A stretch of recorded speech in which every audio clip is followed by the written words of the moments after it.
This is a roll call for the March 16th meeting. Member Cameron? Here.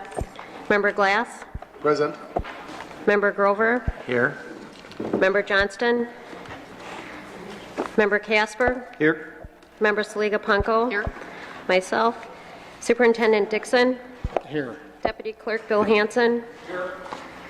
Secretary Melinda Theobald? Here.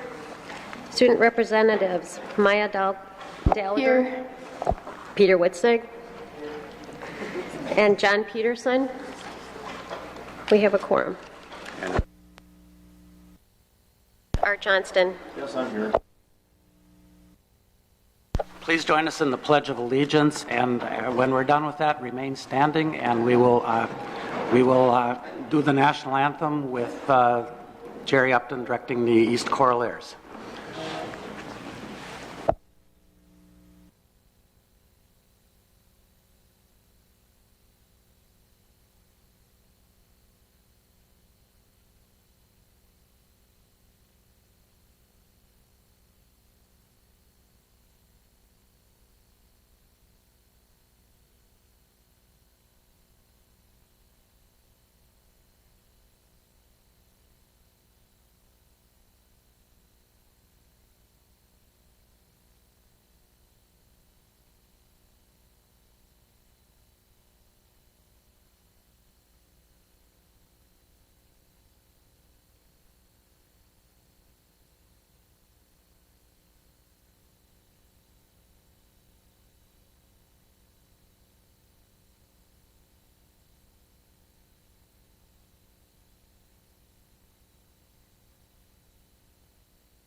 Thank you so much. That was fantastically beautiful.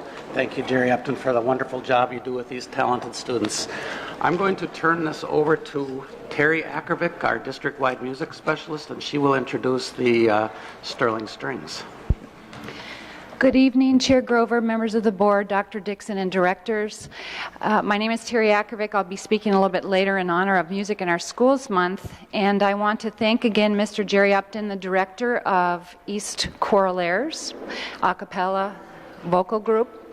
And then right after this next song from the Choraleers, we're going to have Mr. Mark Escala, who directs the East Sterling Strings. So thank you to all of them. This is the best part of my job, enjoying their music.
Thank you so very much, Jerry Upton and Mark Escala, the Sterling Strings, and the Corollaires from East High School. That was absolutely marvelous and beautiful. Thank you so much.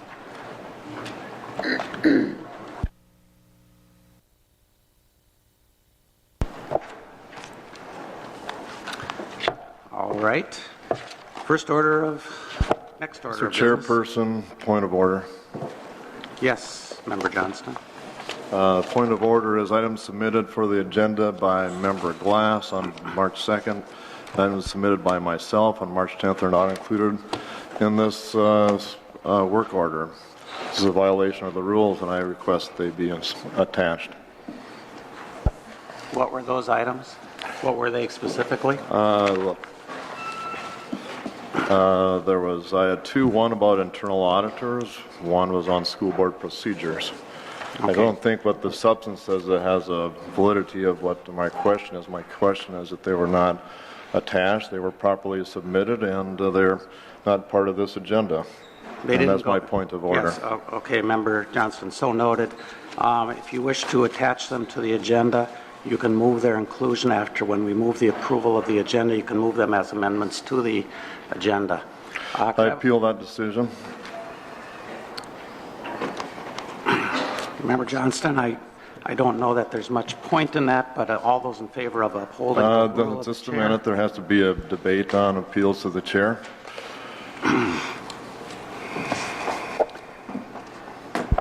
Ms. Storsley, could you give assistance, please?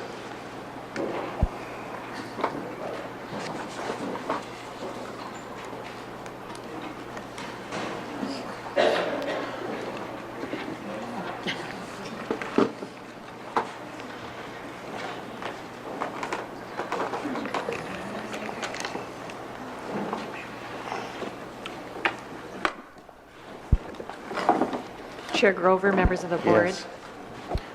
Could I interrupt before you begin, Ms. Storsley? Yes. I do have a guidance card here that says point of order is not debatable. Right. I appeal that point of order, Okay, is an appeal of a point of Chairperson. order? Yes, Member Johnson, would you wait to be recognized, please? If an appeal of a point of order for the chair's ruling, is that debatable then? I believe it is not.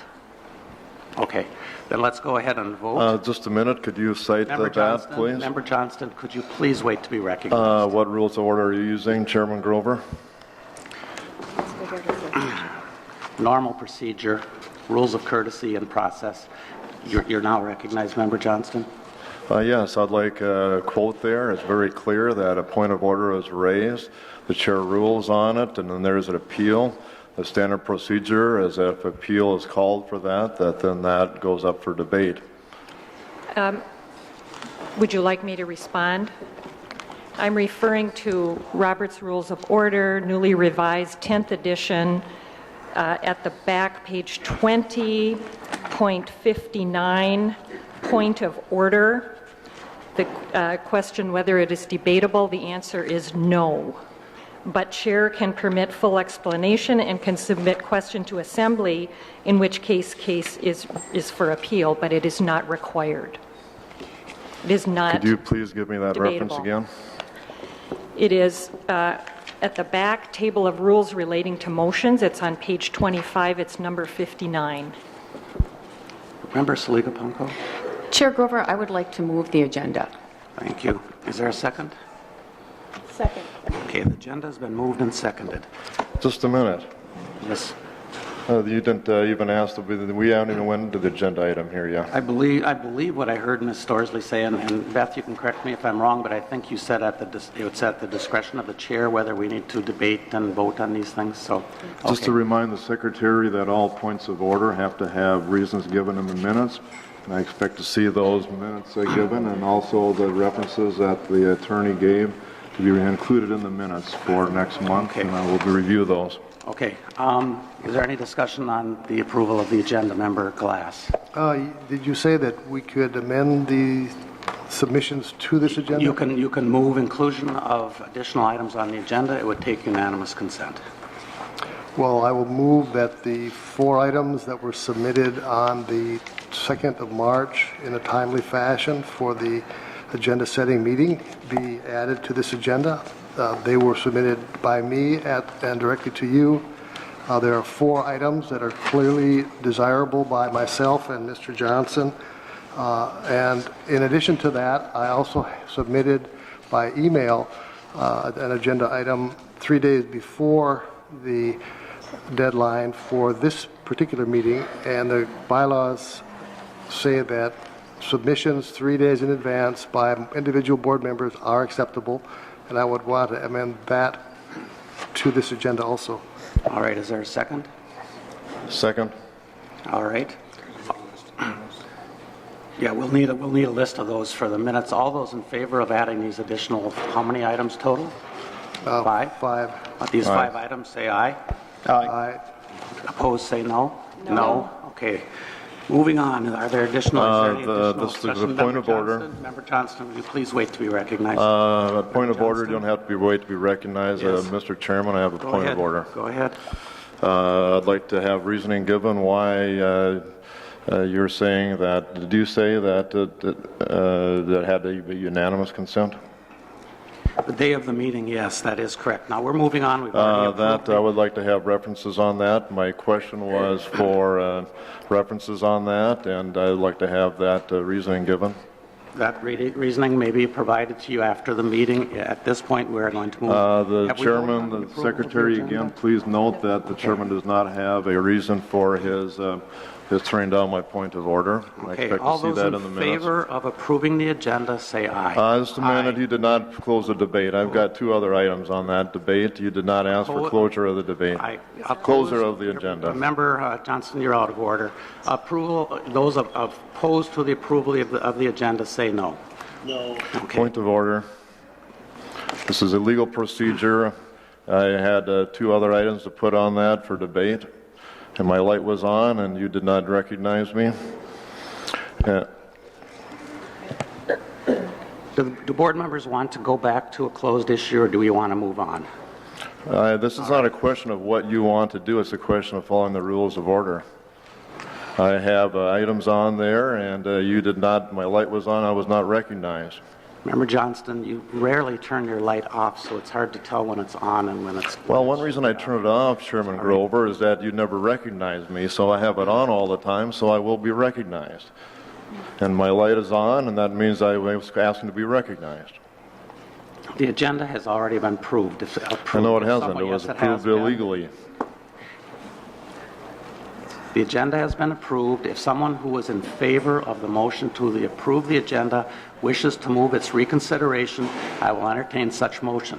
Otherwise, we are moving on to reading and approving of minutes. The first set of minutes is of the special school board meeting on February 23rd. So moved. Moved Second. approval by Member Saliga Punko, seconded by Member Cameron. Member Johnston. Yes, I've got some corrections on the minutes. All It's going right. to take me a while to find those. Now, if you're not prepared, does anyone else have anything additional? Member Glass? Yes, we can start at the back. I think the adjournment time was the 24th of February, not the 23rd, on the last page, last line. This is the special school board meeting. We're not on that one yet. We are on the special school board meeting, which is 1 page. That's the one where we have a corrected copy for the first page? No, I don't think so. Well, yes. Yes, there is, yes. It is a corrected copy. Corrected copy. Right, so please note that correction. All right. Member Johnston? No, I thought we were on the other one. I do not All have. right. All those in favor of approving the minutes as published for this, as corrected at our places for the special school board meeting of February 23rd, say aye. Aye. All those opposed? Those minutes are approved. Next, and finally on minutes, is the regular school board meeting of February 23rd. So moved. Second. Seconded by Member Cameron, moved by Member Saliga Punko. Member Glass? Yes, my correction was on the very last line, the last page. The date of the adjourned meeting was February 24th. That is correct. Anything else? No. Member Johnston? Yes, one on page, where's the page numbers on this?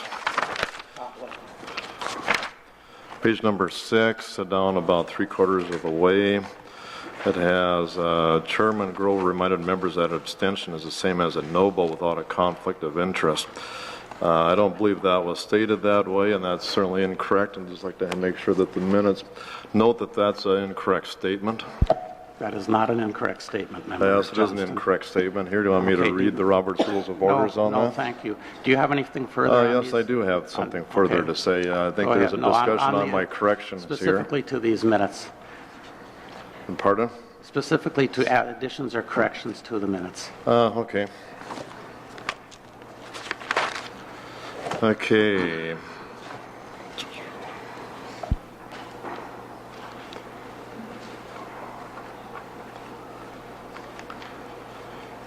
Yes, again on page number 8, you've got abstaining, and again the Robert's Rules of Order does not recognize an abstaining. And again, I can quote that for you if you would like, and that the minutes do not be recording abstaining. And that says the chair Member should not Johnston? call for abstentions in taking a vote since the number of members who respond to a call is meaningless. To abstain does not means not to vote at all. A member who makes no response. If abstentions are called for, abstains as much as one who responds. So again, that's an incorrect thing there. I'd like to see the minutes corrected. So something that's The minutes, called the minutes abstains in those are areas, not excuse me, included. Member Johnston, the minutes are correct. A lack of a vote, I don't know how else to characterize it other than an abstention. So is there anything else?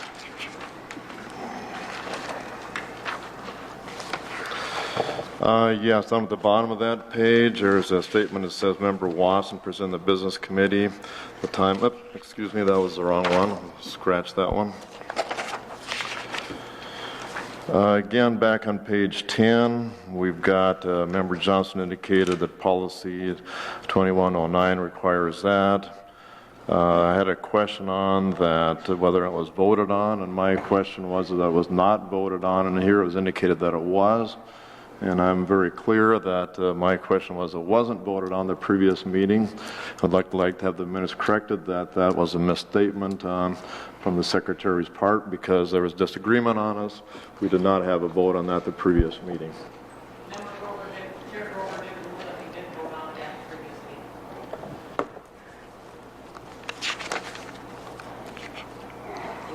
Yes, anything else, Member Johnston? Yes, I do.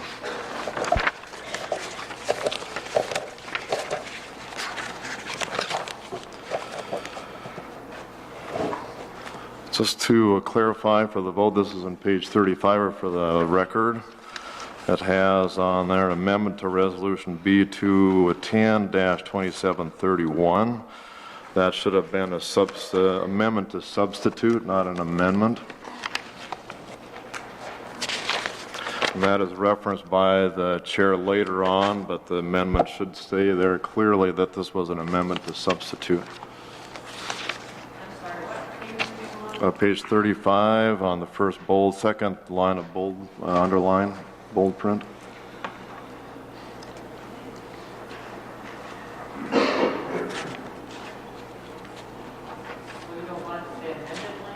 It's an amendment to substitute. Very important to have that difference in there. And Chairman Grover does reference that later on in the minutes, Okay. but it should be indicated in the title of that amendment. It was an amendment to substitute is what it was. It wasn't just an amendment. Go ahead, Member Johnston. Anything else? Yes, on page 36, there were several points of order that I made that were not recorded on the minutes. And again, it's important that Robert's Rules of Order, since I guess we're using Robert's Rules of Order now, that's nice to see we've made some progress. Indicate that all points of order, as well as the reasoning, must be done. In fact, it said all points of order and appeals, whether sustained or lost, together with the reasons given by the presiding office for his or her ruling. That must be included in all the minutes. It must be included in the minutes of all points of order, excuse me. Anything else, And I'd Member like those Johnston? corrections. Anything else?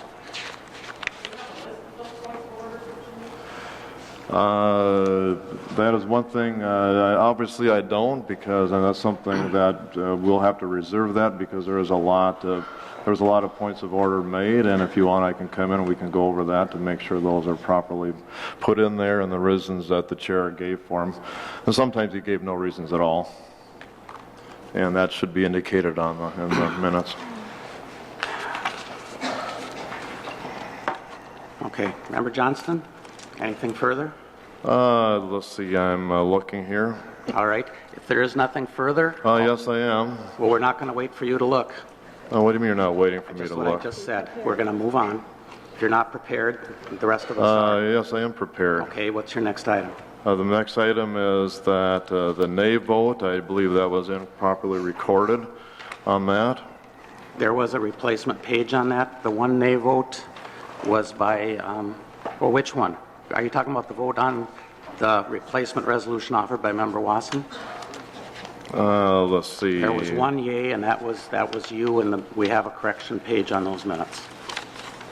And the tape was reviewed for that.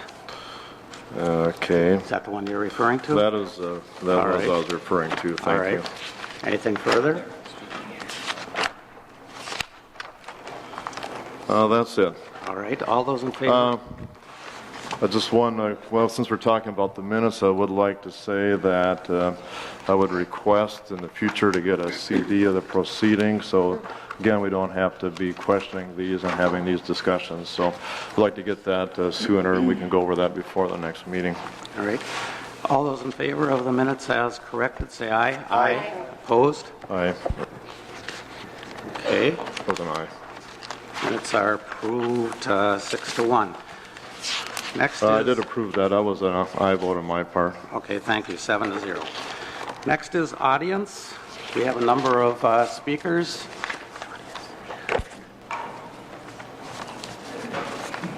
Please keep your comments to 3 minutes. This is a forum to air issues and processes and policies. It's not the venue to air grievances with individual board members or administrators. Please keep that in mind. Board members, policy states that we do not engage in dialogue with speakers.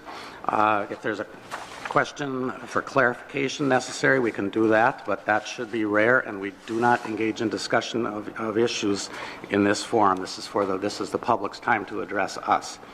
So I'll read the first names, or the names, and then I'll say the next name upcoming, so that you can be prepared to come forward relatively quickly. First speaker is Sam Searing, followed by Doug Frisk. Terry, did you want to speak further? I'm sorry. Yes, Terry Ackervick is first, and then Sam Searing. Thank you, Chair Grover, Sorry. members of the board. Superintendent Dixon, my name was on the list. That was not a changeover. It is there. I even added a name to another list. Well, thank you so much for having us here tonight. It is Music in Our Schools Month. It is our yearly celebration for music in the Duluth Public Schools. And what you saw this evening with the East Sterling Strings and Corollaires is the end result of many, many years. Those are the honors or top group that we have in the district, along with jazz bands at Denfeld and Central, all of the high schools that we have now, and we will continue to have in the transition time at the two high schools, we will have honors groups. What's wonderful to see, and I hope to do that sometime, is bring the elementary students in, and middle school and high school, so you can see the growth, because that's really where the music education is happening, is in the classroom, and I invite all of you to attend. Stop by and visit. I'm at a couple of the elementaries. We are open to have you come anytime and see really what is going on. It's interesting to hear in the news lately with the Secretary of Education, Arnie Duncan, talking about the standards, national standards for all the areas. Music has had national standards with arts, including visual art, since 1994. We were at the forefront of that, and we are very proud of that work that we have done. This next year, we will have implementation of our state art standards. I was a member of that state committee, and I was very honored to be a part of that group working on the state standards. Those will be implemented for this next school year. The district benchmarks we've been working on with common assessments for a couple years with the help and support of the Purpose Center that oversees our art standards for the state. And we've had many, many teachers, and we currently have teachers working on that in music. One of the important things to remember is that these performances like this is just a small part of what these students do. It's their classroom work. I think student member Witzig, were you just playing now? Okay. It's wonderful to have you, and I know many, many of our students are involved in music groups, whether it be elementary or middle school or the high school. This past February, Sterling Strings had the honor to perform at what we consider the state music conference, which is equals to the state hockey tournament for us in music, and they performed and did a wonderful job. The Choralaires in the past, as part of the a cappella, has been a part of that MMEA, or Music Educators Conference, our state. Many students are selected for the honors in band, vocal, and orchestral groups. We've had elementary students that have attended in the past for their composition and keyboard work, and so we're very proud of that. A cappella also scored 39 and 40 out of 40 at last week's sectionals or regional meet, and I think Member Wasson was there. And that's quite an accomplishment for our music groups. We also have a Denfeld music listening group that made second in regional, so they'll be attending the state conference, which is very exciting for Denfeld crew. My hope and dream for music and for all of our content areas in curriculum is that what the students are learning is more important than where they are learning. And it would be great to start every meeting with music. Thank you. Thank you, Terry. Thank you for the work you do. I'd like to make a comment, if I could. Like to thank you for that excellent music. It was really much appreciated, as well as the students, so I want to thank you again. Thank you, Member Johnston. Sam Searing, followed by Doug Frisk. And I'm not sure if I mentioned this, but please make every effort to keep your comments to 3 minutes.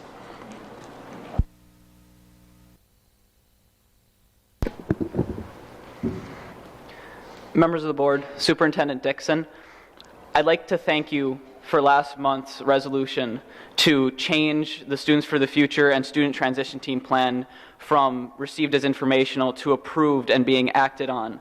That is exactly what we were looking for in school board members for doing, and looking for what the administration to do. Taking quick, decisive action on the issues so that students can begin to move forward on beginning to adapt on certain issues, and also the community can begin to adapt to the coming changes.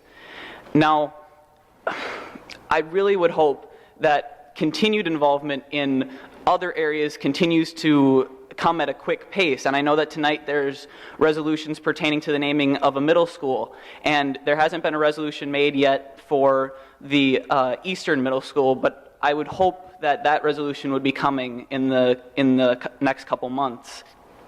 What I would encourage you to do for the students, though, now that really tonight is maybe one of the last nights for a true bid package on the long-range facilities plan, is move on to bigger and better things for the education of students in Duluth. One of those things, as I was reviewing the district's website, is the long-range educational plan that was set up in 2008. There are many excellent things in that long-range educational plan that would have great benefits to the students of Duluth.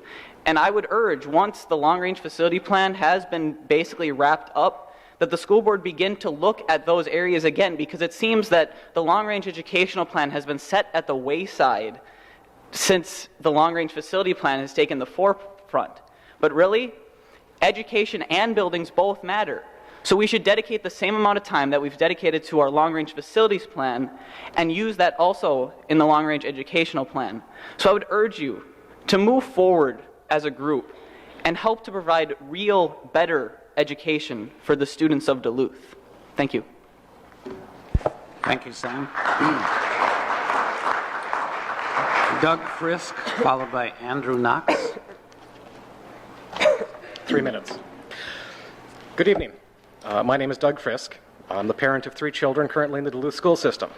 I don't want to take a lot of your time, but I want to speak a little bit about educational equity as it relates to the Red Plan Plus.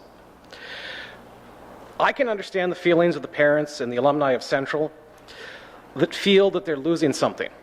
Central will be closing in a little over a year. There are many people who have that building dear to their hearts. I can sympathize. They don't want to lose their school. That said, the Red Plan Plus, as proposed, would leave educational equity in the dust. The facility updates at Denfeld and East would not occur under the Red Plan Plus as proposed. Central would have smaller classrooms with equipment that is decades older than what we have at Denfeld and East. Central would have outdated security, lighting, heating, and climate control compared with what's at Denfeld and East. Central would have fields, but no stadium, making the Central athletic teams the poor sisters to Denfeld and East. Now, I don't think there's any bad intent by anyone who is involved in creating the Red Plan Plus. I think they're simply willing to accept a lesser school in order to preserve the building. But I find it abominable to consider the creation of a separate but unequal school. A school in the center of our city, a school deliberately designed to be the lesser of 3 secondary schools, a school that would disproportionately serve the poor and minority community of Duluth. If the board decides that they want to go forward with the 3 schools model, I implore you that you spend the money to make Central unequal to the Denfeld and Eastern sites. To do anything less would be simply immoral. Thank you. Thank you, Doug. Andrew Knox, followed by Bob Gritdahl.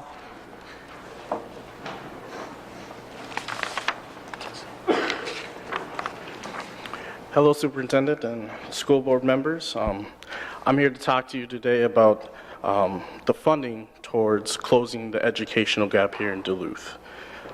I'm not from Duluth. I just recently moved here, and so far I've loved my experience. I've loved everything about Duluth, and I think the city is so beautiful, and the community has been so welcoming. But the other night I was having a conversation with my hopefully soon-to-be fiance, and we were talking about raising our family and where we wanted to raise our family at. And I mentioned Duluth, and we had a serious conversation about the educational gap, and it concerned us that only 39% of African American students here graduate. So, but I have hope for Duluth because of the Education and Quality Board and all the work that it's been doing, and hopefully your vote tonight that will make a statement that the district is committed to closing the educational gap. And thank you for your time. Thank you, Andrew. Bob Gritdahl, followed by Maggie Kazel.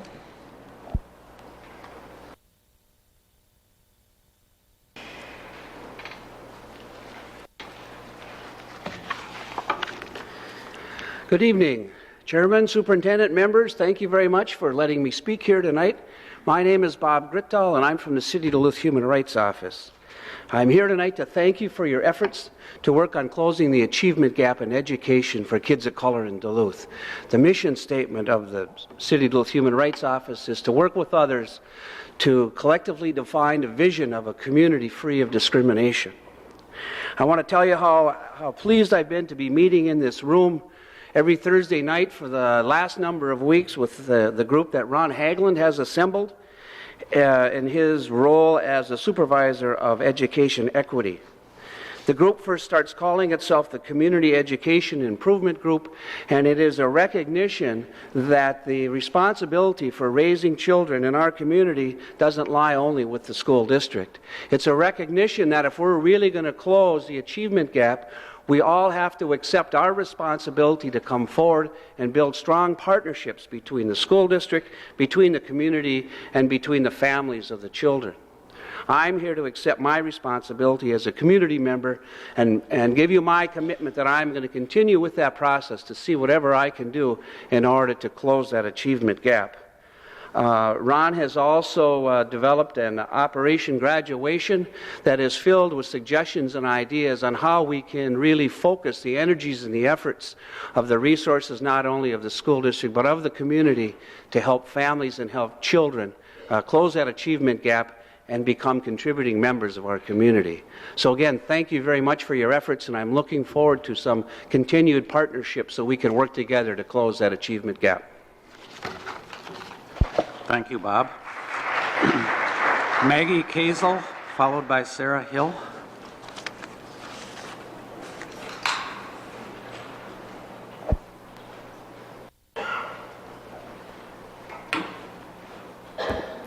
Good evening, Dr. Dixon, Chair Grover, and members of the board. My name is Sarah Hill, and I am an all-day, everyday kindergarten teacher at Lincoln Piedmont Elementary in Duluth. I have been a kindergarten teacher for 12 years, as well as a board member of the Minnesota Kindergarten Association for the past several years. I am here to ask for your support of all-day, everyday kindergarten for all Duluth School District students without a fee base. The Minnesota Kindergarten Association endorses an all-day, everyday kindergarten program. This program provides continuity and stability in learning, access to equal educational opportunities, and developmentally appropriate curriculum that meets the main needs of our diverse student population. I have had the opportunity to teach half-day kindergarten, all-day, every other day kindergarten, all-day, everyday kindergarten with a half-day component, and most recently, all-day, everyday kindergarten. In my opinion, giving students an all-day, everyday experience is the best option for our students. It allows us the opportunity to help students succeed at all levels, from at-risk, low achievers to high achievers who need academic challenges to keep them engaged in learning. In the 12 years that I have taught in the district, the expectations of kindergarten students have become greater. Students are asked to complete tasks that require higher level thinking skills. Kindergartners are asked to be able to read words, write sentences to describe their drawings, count forward and backward, be aware of simple addition and subtraction skills, etc. By passing this, it would allow all students in Duluth Public Schools the same opportunity to grow and learn in kindergarten. For once, all students would be on the same level playing field. And if students had to move to another Duluth school throughout the year, they would have the same equal kindergarten opportunity. It is for these reasons that I strongly urge you to please support all-day, everyday kindergarten for all Duluth kindergarten students. Thank you.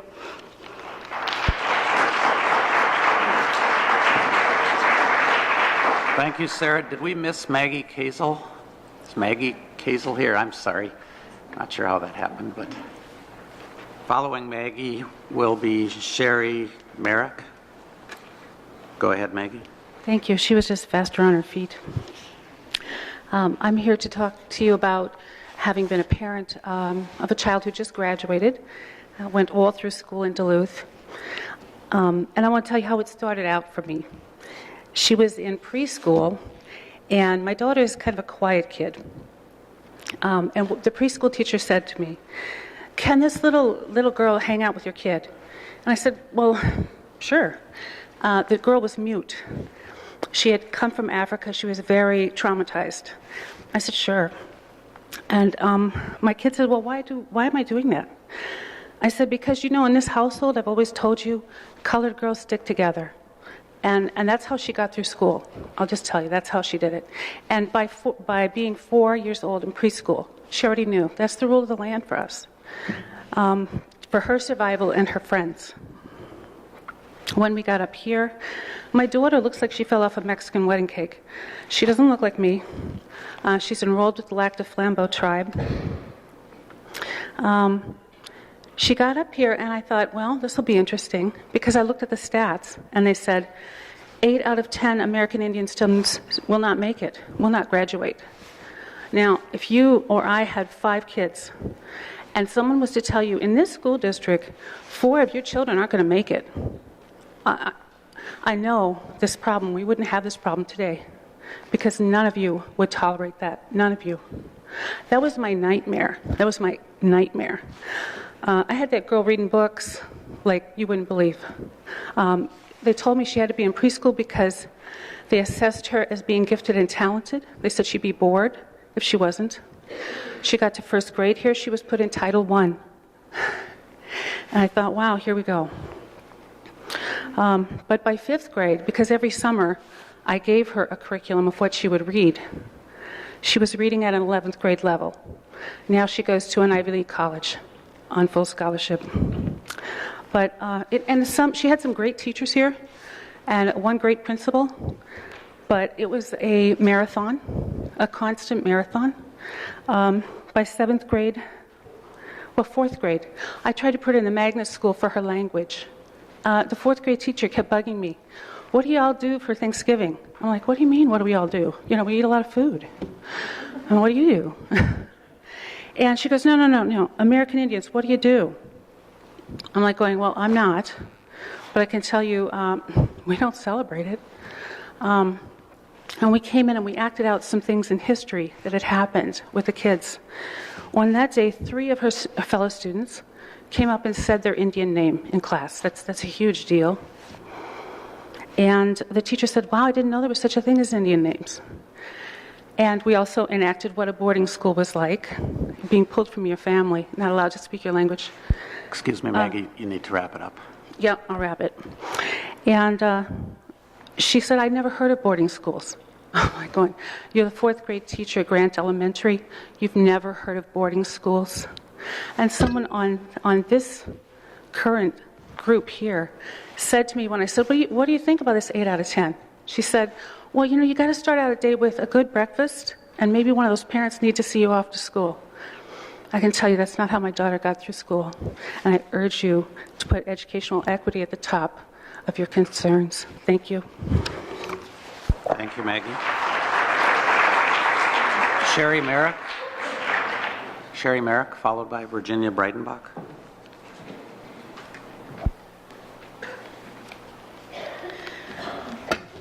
Good evening, Dr. Dixon, Chairman Grover, and board members. I have lived in Duluth the majority of my life, and I know that change is very difficult in this town. Many people I've talked to are very deep and dedicated, have a deep and dedicated connection to their school their child attends. Some look at change as a loss of what is to come. Some look at change as an opportunity. Personally, I see both sides. With the closing of Central High School, I've heard many questions and concerns. What will happen to the building? What will be built there? Will we still be able to watch the fireworks and bring our family there? Will there be access to the public? Will we be able to look at the lake? All those type of things. Well, I have a suggestion that I ask the board members to consider. Whether it has to be put on a future agenda or looked at now, whichever you decide. I ask that you consider dedicating the land where the central football field is located to the citizens of Duluth to become a central overlook or central skyline for the residents and students to enjoy for years to come. I also request that you put a plaque there in dedication to the Central Trojans. Because in the future, even as our children get older, they'll be able to come back and enjoy that area. It may be premature in suggesting this now, but I know in order to get things done, you have to plan ahead. And sometimes by putting it ahead, you can start working. Now in this matter, if it has to be put on a future agenda, that's perfectly fine. I also offer my help in any way that this can be done, or if we need to get parents together to try to have this happen. Thank you very much for your time. Thank you, Sherry. Virginia Breidenbach, followed by Adam Riggle.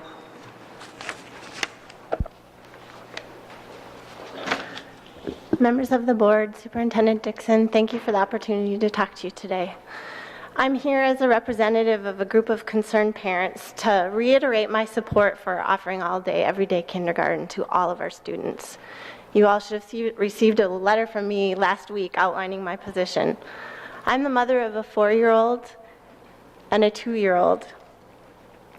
Regardless of the outcome of your vote today, my daughter is going to attend kindergarten all day next year. And unfortunately, I can't say that this is the same for a number of families that I know.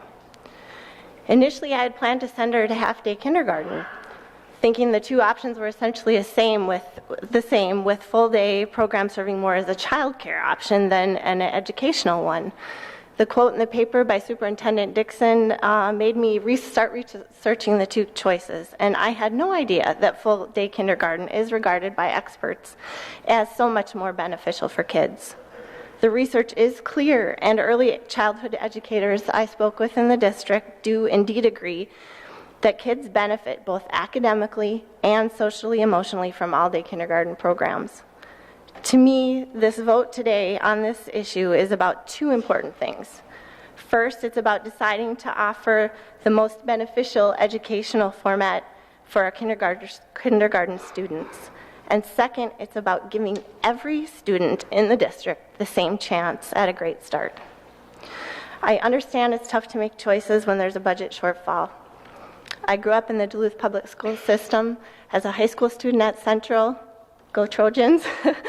I was in band and orchestra with Mr. Escala, who is here today. I played 3 varsity sports, was on the student council, the math team, you name it. I remember fearing over and over again that these programs that were so important to me would be cut. But we are talking about something different here. We are talking about getting our youngest students off to the best start with their fundamentals. Research has shown that investment in early education gives us the biggest payoff. It also shows that each year that students fall behind, it makes it more unlikely that they'll catch up regardless of how much money you have to pump back in the system. This started out as an investigation into what was best for my child, and it has become for me what is best for the greater good. I believe in the promise of the public school system, and I believe in providing equal opportunity for a great education to all of our kids. Our current kindergarten system doesn't provide this promise, and I'm asking you to change that today to vote for all-day, everyday kindergarten for every child in our district. Thank you.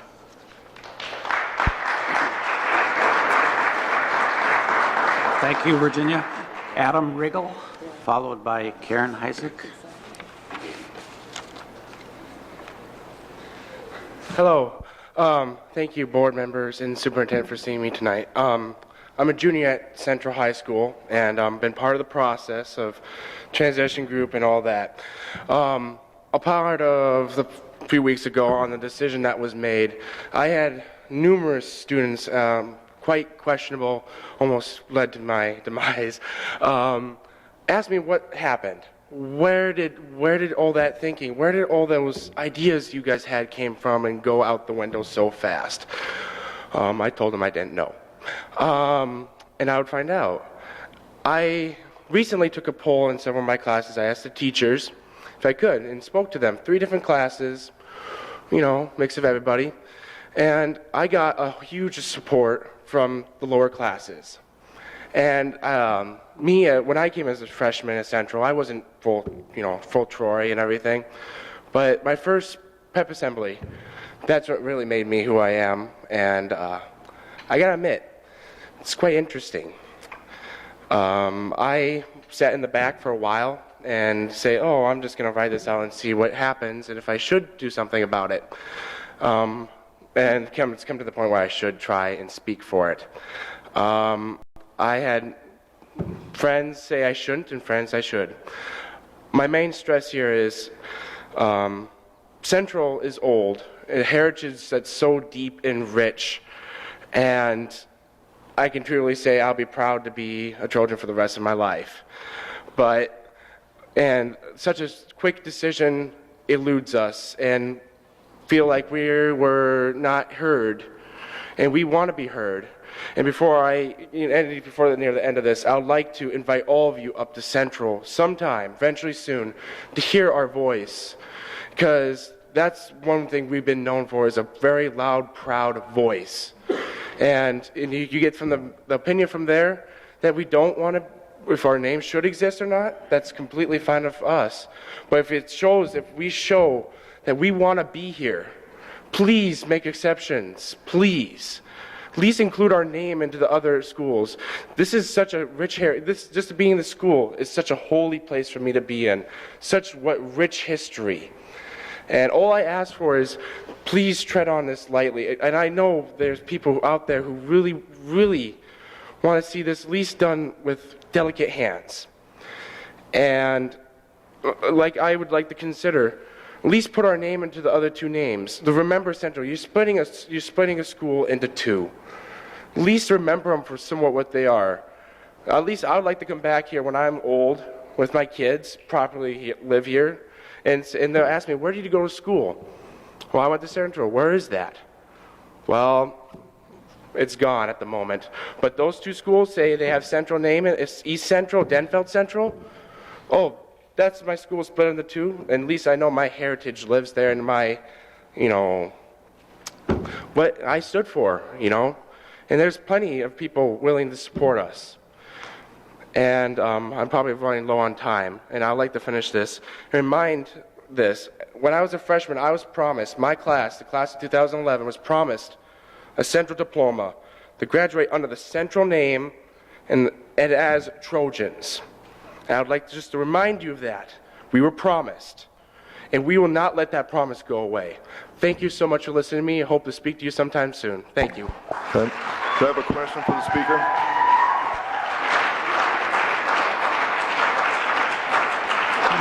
Thank you, Adam.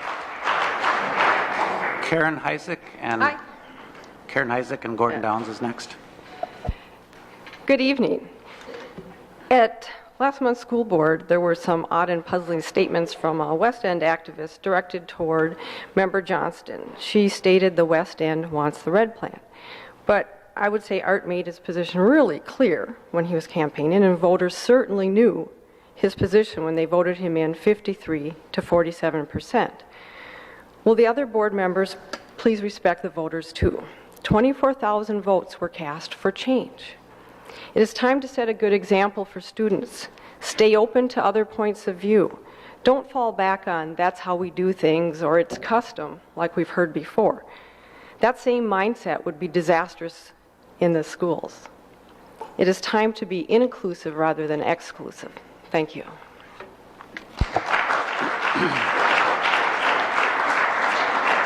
Thank you, Karen. Gordon Downs, followed by Lauren Martell.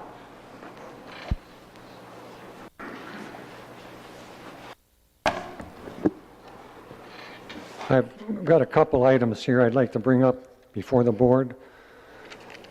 One of them was in the budget here. I see the governor moved the primary elections up to August. And I'd like to see the Plan B be put on that August agenda rather than waiting till November. And maybe one of the newer board members could bring that up and find out why. Because I know the older board members will never bring it up because they don't do anything unless Dixon tells them to do it. And I have another comment here concerning individuals, so I might get hit with a mic shut off, but so be it. David Ross had an article in the budget here trying to compare Keith Dixon with the mayor Don Ness.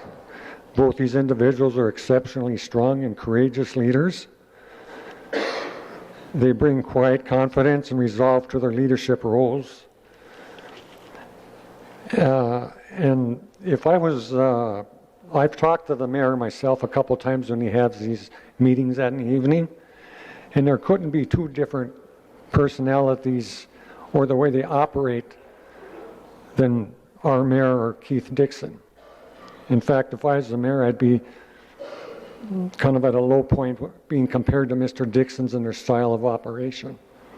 Gordon, you're crossing the line into attacking people. Please go back away from that, please. Even if I'm just reading it out of the paper? That last part you did not read out of the paper. Go ahead and continue. You have time left. I talked to the mayor about the red plan, and of course, being a politician, he didn't want to commit himself one way or the other.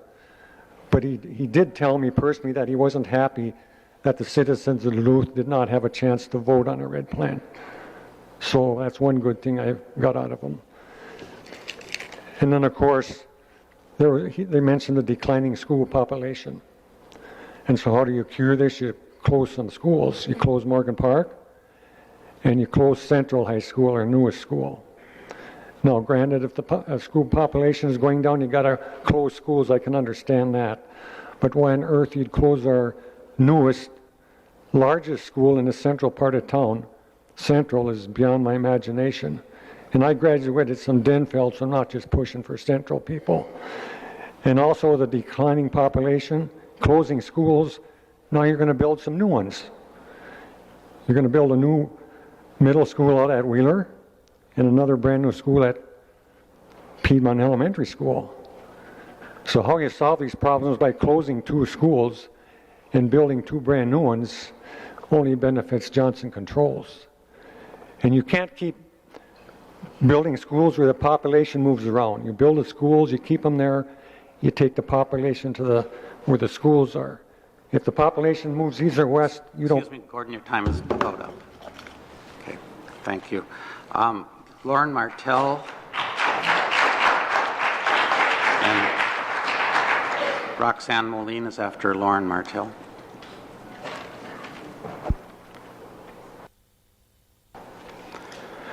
I see stories in the media all the time about the brave Red Plan supporters on the board and their terrible struggles. All they had to do was legitimize this thing with a vote, and their struggles would have disappeared like that. Those struggles are of their own making. Over and over and over again, many, many people have told me that all they wanted to do was vote on this thing. And if they voted and they would have just lost fair and square, they would have accepted it without resistance. But the other side never wanted a vote. Maybe a sham vote down the road, maybe a little play vote when it's too late to really matter. They might go for a vote like that, but not a real vote. No way, because they would have lost a real vote. Plain and simple. There's so much bitterness in this town, and you guys have caused it.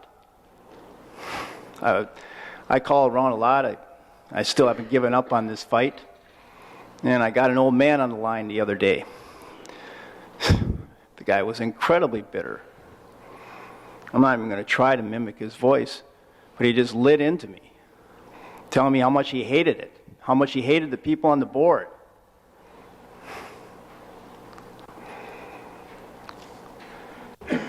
You guys have some responsibility towards that. There's a lot of hurt feelings in this town.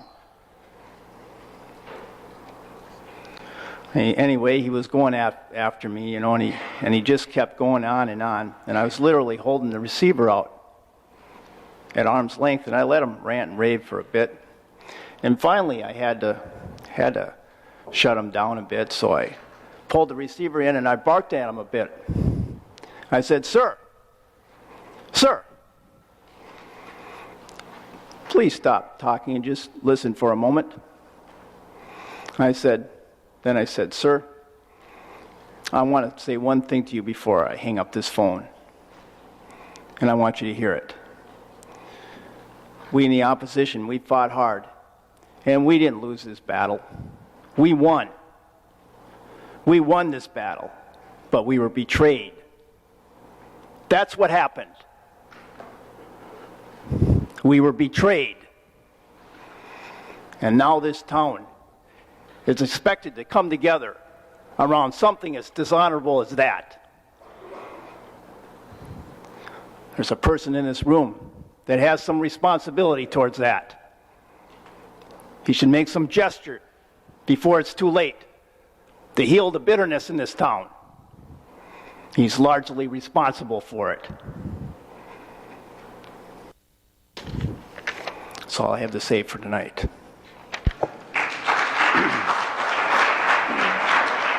Thank you, Lauren.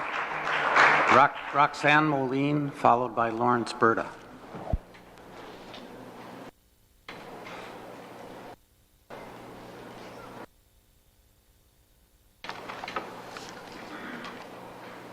Hello, Superintendent Dixon, Chair Grover, and members of the board. I'm Roxanne Moline. We have two children, a first grader and a preschooler. And I do believe that there is a place for all-day kindergarten. There are children in risk groups who need the extra time spent on education. There are also parents both parents are working and they need childcare options for their children.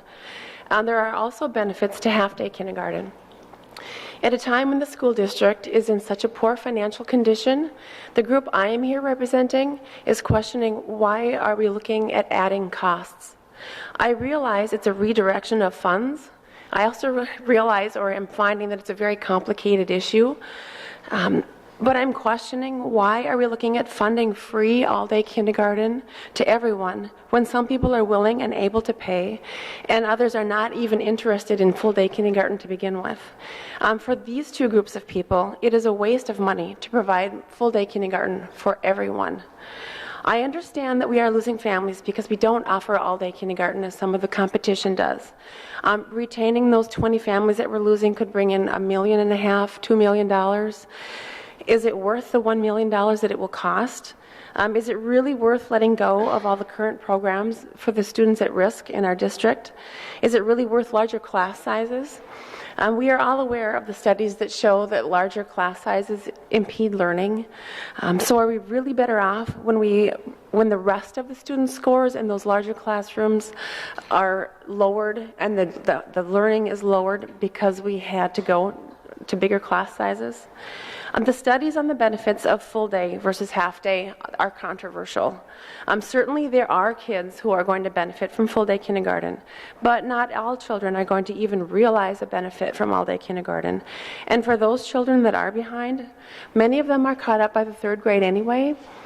Some aren't, and that issue does need to be addressed. When you are redirecting funds, you still have to be taking it from somewhere.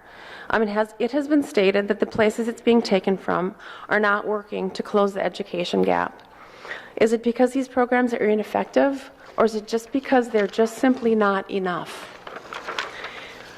And should this money be targeted towards just those kids who truly do need full-day kindergarten and not wasted on everybody else?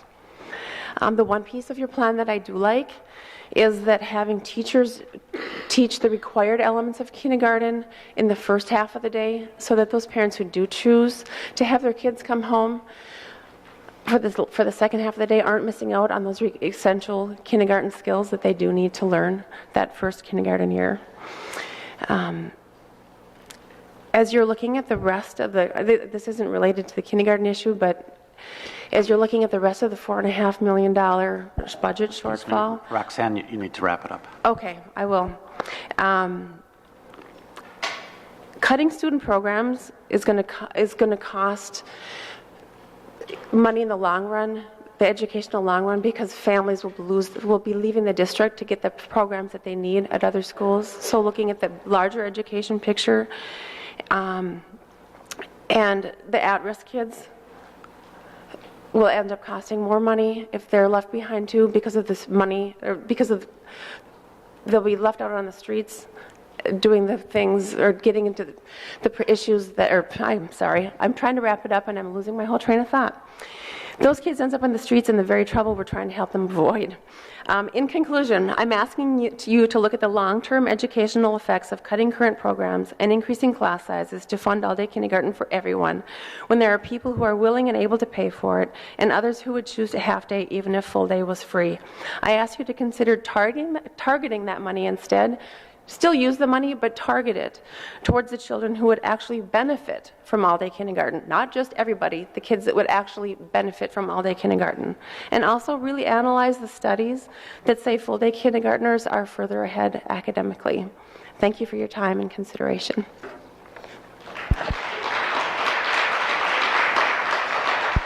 Thank you, Roxanne. Lawrence Berta, and then Robin Downs.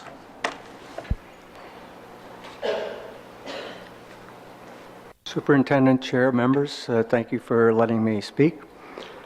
When the Red Plan Plus was proposed and talked about, I thought, what a wonderful opportunity to start to heal the rift that this other gentleman, several people ahead of me, was speaking about.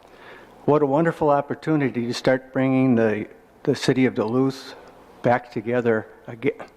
What a wonderful opportunity to save our newest high school and to provide for the central section of Duluth, the people of color, the minorities who are really being done a bad thing by this program that you're doing now, that they would have a school that their parents could get to, would not have to take a taxi cab to go to their children's teacher student conferences or to their children's ball games or their children's plays.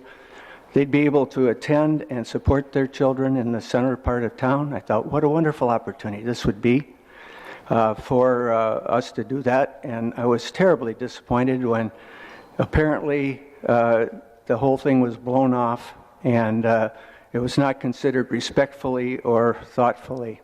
I would like to ask that you take another look at the Red Plan Plus, with an open mind and do it respectfully and thoughtfully with the idea that maybe this thing can be salvaged after all, and we can get this city healed and heading back together. Thank you very much. Thank you, Larry. Robin Downs, and then Heath Hickok. School board members and Dr. Dixon, my name is Robin Downs. On March 12th in the Duluth News Tribune, there were two articles that caught my attention. The first was about massive school closures in Kansas City, the other about our school district's plans to cut 30 jobs. Kansas City is a lot like Duluth, with declining enrollment that has reduced their student population by more than 50% and far too much infrastructure for the new reality. Similarities don't end there. The article went on to say that previous administrations failed to close schools as the enrollment and the money that comes with it shrank. Past facilities plans were either scaled back or scrapped entirely. Sound familiar? Now, the Kansas City School Administration announced that they have to close nearly half of their schools, eliminate 700 jobs, and move thousands of kids, all before next September. That could have been us, but it's not. I want to take this moment to thank not only the school board and administration for their leadership and stick-to-itiveness, but I also think the community as a whole deserves recognition and thanks for their courage in supporting moving forward so that we don't have to face what Kansas City is facing. Change is not easy. It threatens our comfort zone. And because of the work we all did together, we can now boast a solid long-range plan for ISD number 709. There will always be a small group who will not like the long-range facilities plan, and our Scandinavian personalities in Duluth aren't comfortable with that. We want everyone to get along and like everything we do. But we, as a district and as a community, need to move forward. Starting in the spring of 2006, research was done, buildings were analyzed, demographics were studied, grade configurations were evaluated, the community was asked and re-asked what they wanted, and a decision was made in June of 2007. And that process lasted over a year and involved thousands of hours of analysis and meetings involving hundreds of community members and experts. And you've heard this litany many times before, and I repeat it at the risk of boring the audience to make this point. The alternative plans had none of that. Plan B, Red Plan Plus, each has had a relatively small group of plan developers meeting around a kitchen table, so to speak, to develop a plan that serves the needs of a limited sector, but not the needs of the whole community. None of the alternatives are as comprehensive, well-researched, and inclusive of community input, nor are they as cost-effective. I wanted to add that I'm a member of the East High School Site Council, and I have been attending Central's Site Council meetings for a few months now as our schools work together on the transition. The emotion is palpable in the room as transition is discussed. It's not smooth yet for us. There are emotions on both sides. But this group has the courage to put the students first as it makes its plans for consolidation. And this is tough for Central, but the leadership at that school is ready to move on, and I applaud them for that. To those of you who would rather divert energy with dubious alternative plans, I call on you to instead focus your energy on working together to make the long-range facility plans implementation as smooth as possible. Excuse me, thank Robin, you very much. Robin, you need to wrap it up. You need to wrap it up. I said thank you very much. Oh, thank you. Okay. Thank you.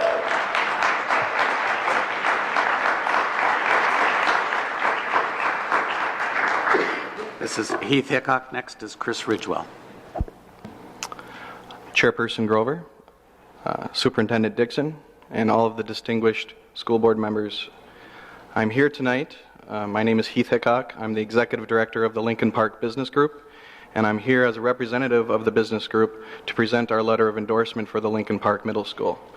This letter was initially emailed to the entire board along with Superintendent Dixon on February 22nd, and I'd just like to read this for everyone here tonight. To whom it may concern, I'm writing on behalf of the Lincoln Park Business Group in support of the new middle school being built in Lincoln Park above Wheeler Field. The Lincoln Park Business Group Board of Directors unanimously voted to endorse this project. We also support naming the school after the neighborhood it resides in. Therefore, we would like the school to be named Lincoln Park Middle School. As an association of more than 150 local businesses, we believe this project will have a positive economic impact on the community. Businesses located on West 3rd Street will benefit from the increase in traffic near the new school. Furthermore, the entire business community will benefit from having an asset such as this in the neighborhood. My contact information is on this form, and please feel free to call me or email me if you should have any questions. I'd like to submit this officially. And once again, thank you for your time. Thank you, Heath.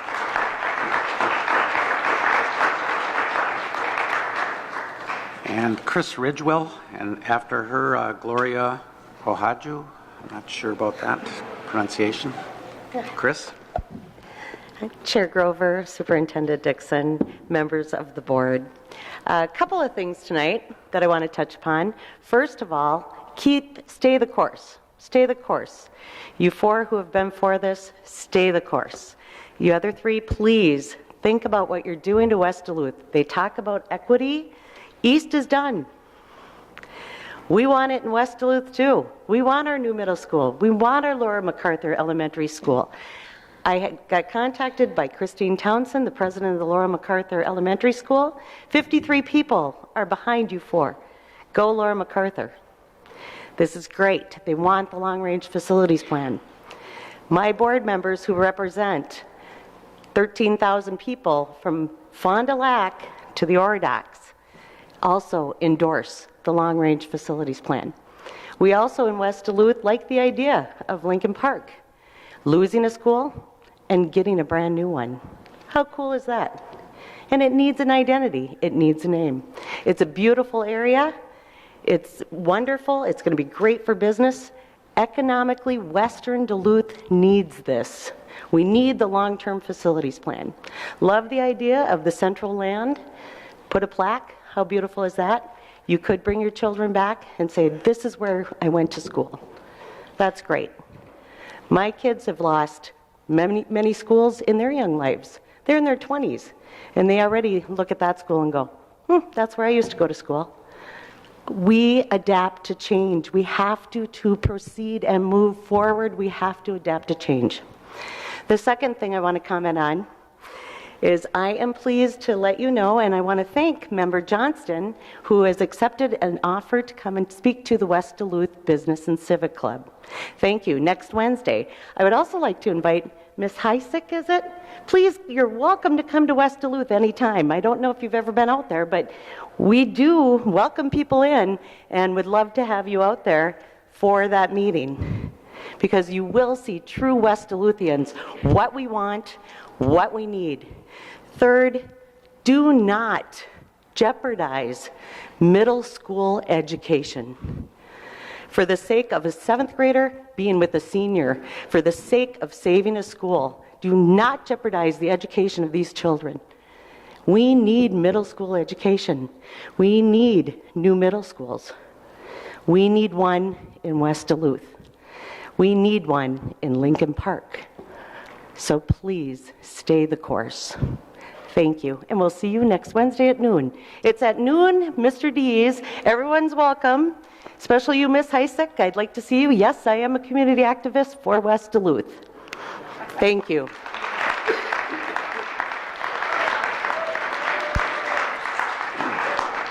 Thank you, Chris. Gloria, I'm going to let you say your last name, Gloria.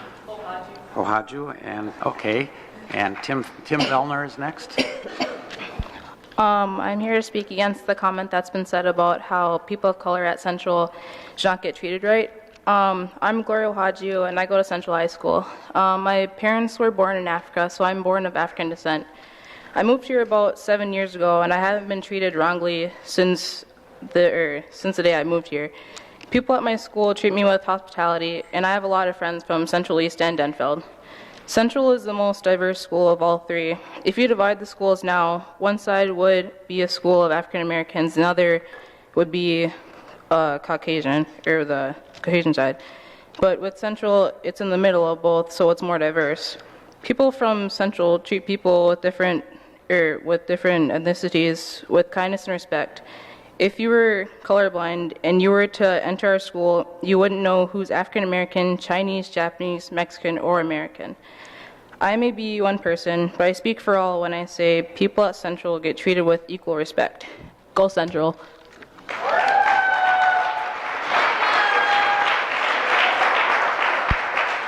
Thank you, Gloria. Tim Vellner, followed by Kevin Squire Brown. Good evening, Dr. Dixon, Chairman Grover, and school board members. First of all, it's really nice to be here and hear a diversity of issues coming up once again. That's what school board meetings should be about. I am here to support you in the long-range facilities plan. There's a couple of points that I want to put out there. We do have two opposing views, and we have to go back to our own history, and we don't have to look any further to take a look at those two views. Plan B is a plan that takes us to one high school. We have to go back to the 1990s when that was proposed twice. Once by the principals and once by our former superintendent. Both times that got shot down by the community. So we've been through this 2 times already to do a one school, and then it was part of one of the options in the long-range facilities plan. And so we've been on the idea of one high school. I think educationally that could have worked. In our community, no, it couldn't have worked. I am convinced of that. The other one is this Red Plan Plus, where we put 7th graders in with the high school students. We need to go back to the 1990s when Central High School was a 7-12 school. We did that for 7 years. We struggled with that and struggled with that until finally we gave it up in 2001. And we sent the 7th and 8th graders from Central High School to Woodland Middle School to go into the middle school program. We never went back to 7-12. So we just have to look at our own community to see why that is a bad plan. Putting 7th graders in with people that are driving cars is not a good idea. You can do it in a small community when families know each other, but you do not see that in an urban community like we are. That is a bad plan. I support you to go forward with what we have. The plans we have are well thought out. We've done good designs on them, and I support you to move forward with the long-range facilities plan. Thank you very much.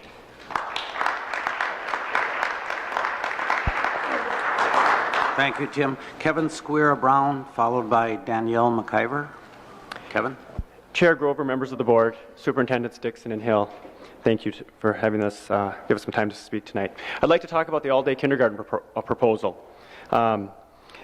First, let's recognize that all-day kindergarten boosts academic student achievement. It's good for kids who are children of color, it's good for children who are white, it's good for kids who are low income, it's good for kids who are high income.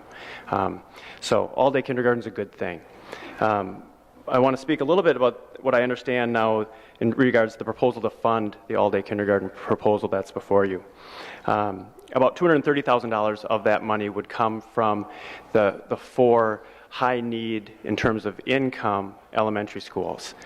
That money gets put back into those schools as the district pays for all-day kindergarten in those buildings. So it's really budget neutral for our elementary schools, our high need elementary schools with regards to poverty.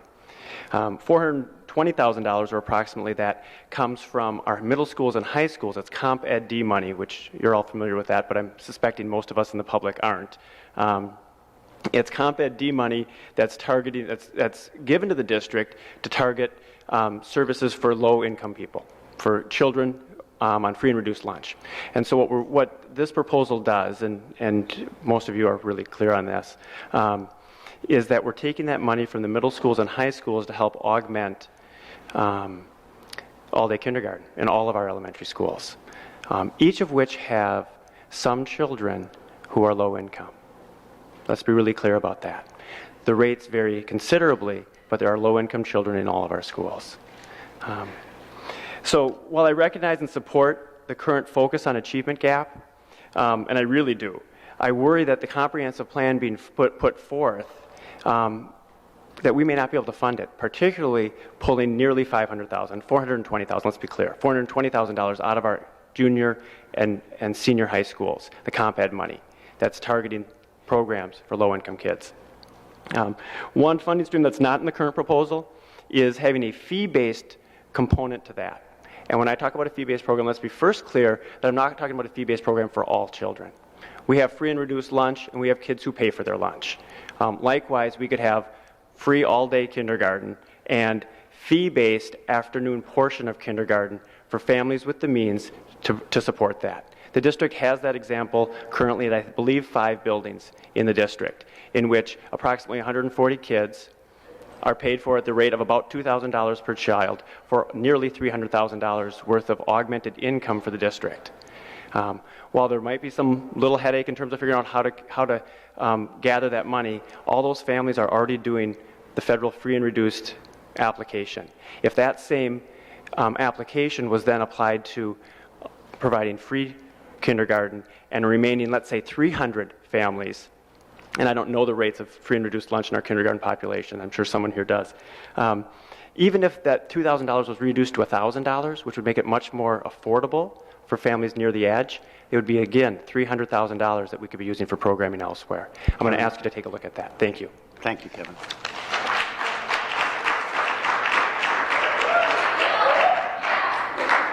Danielle McIver, and next is Alyssa McLaughlin. All right, I'm Danielle, and I'm speaking for Central, I guess. First, well, thank you, and I'd just like to start off with just with Central, how it's closing, and we are losing everything. Just how is, I don't know, I guess fair how we, well, one, we're losing our school.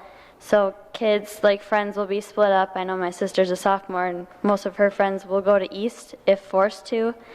And also, since for the school name, I believe it should stay Central, Red and White, and Trojans, because how can you have a school full of red and white and change the name? I guess there are 2 murals that take up an entire wall spelling out Trojans, and with our school, will you paint it over? I don't know, what are you going to do with that?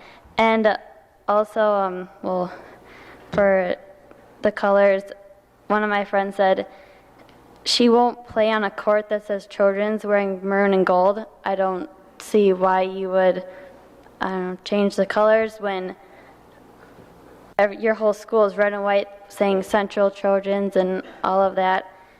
One of my teachers made a joke saying they would put a maroon sticker over it, and I don't know if he was kidding or not. And also how, Dr. Dixon, you came up to Central a while ago, and you talked to us personally and promised that I'm a junior, that we would graduate Central as Trojans, and so I don't see why we cannot keep our name for 1 more year, especially since we will lose everything after that. I mean, the new schools will be East Greyhounds and Denville Hunters, so, and we have nothing. I mean, in the West, they're, closing an old school but building a new one. We're closing a school and not getting a new one, so, and also how the schools for not this next year but the year to come have came out so quickly, and you've just kind of, this is taking so long. Why is that? And also for athletics, I know kids that are being pressured from coaches from both schools for teams. I know, like, for the East coach will talk to a kid, and then the Central coach will talk to that same kid, so I guess they're being pushed, and just, I don't know, I believe that Central should at least stay Central Trojans for 1 more year, because we don't have anything else after that, so. Thank you.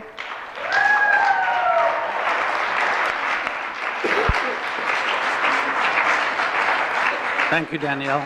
Alyssa McLaughlin and then Cruz Mendoza. Hi, I'm Alyssa, and I just want to say thank you for having us all here today. And my main point today is to get across why all of us want Central to stay Central for next year. I'm a junior, and I will be graduating. And we want to know why, when Dr. Dixon came up to Central, we got promised that we would graduate from Central, red and white Trojans, all of that. And whether it says Central on the diploma or Hunters on the diploma, like, we all understand Central's closing, but we just want to have one last big hurrah. And we've heard that you guys haven't heard from us, but we've tried to get our points across. Like, Students for the Future said they got pulled out of school for 4 days to talk about plans, and they kind of just got pulled away, and nobody got listened to. And I'm on Duluth Student Council, and that's members from Denfeld and East and Central put together. And we were talking about how Central's supposed to have a little display case at Denfeld when we close to keep the tradition going, but every single time it just keeps getting smaller and smaller, which isn't fair. And we had Coach Carter come up to our schools to talk about leadership, and then after that, the juniors from Denfeld and Central gathered together in circles. And we went around saying what we thought was going to go good and what we thought was going to go bad. And one guy came up to me and said that Denfeld should be the name next year because they've been the longest school in Duluth, which is incorrect. And nobody really knows the history about how Central has been the longest, because we do have a C on our letter jacket. I mean, we have a D, and that's for Duluth. And I just want to say that we would really appreciate it if you guys kept us in mind, not only like as a junior, but everybody below us. If you could keep Central for one last year so we can bring it out with a bang. And I guess that's it. Thank you.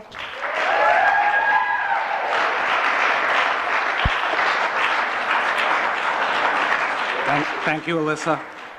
Cruz Mendoza, and then Sharon Witherspoon and Claudia Washington.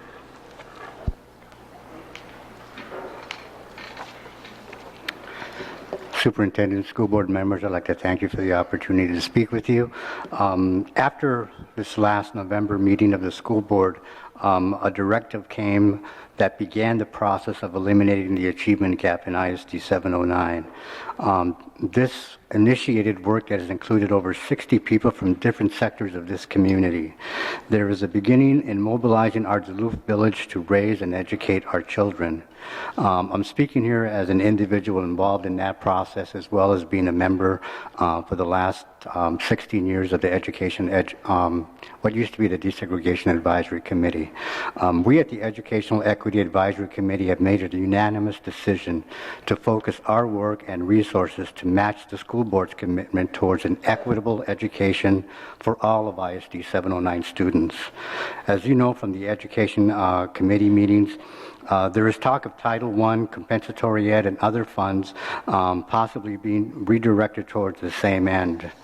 Now that monies are being refocused and redirected towards ensuring that the achievement gap is narrowed and graduation increased, there is a new sense of hope that something can be accomplished at every school within our district. There are still questions in our community about how this will be done, and our work is spread out throughout the community. But solutions will be developed by the school district, by community, and by families involved in making this a reality.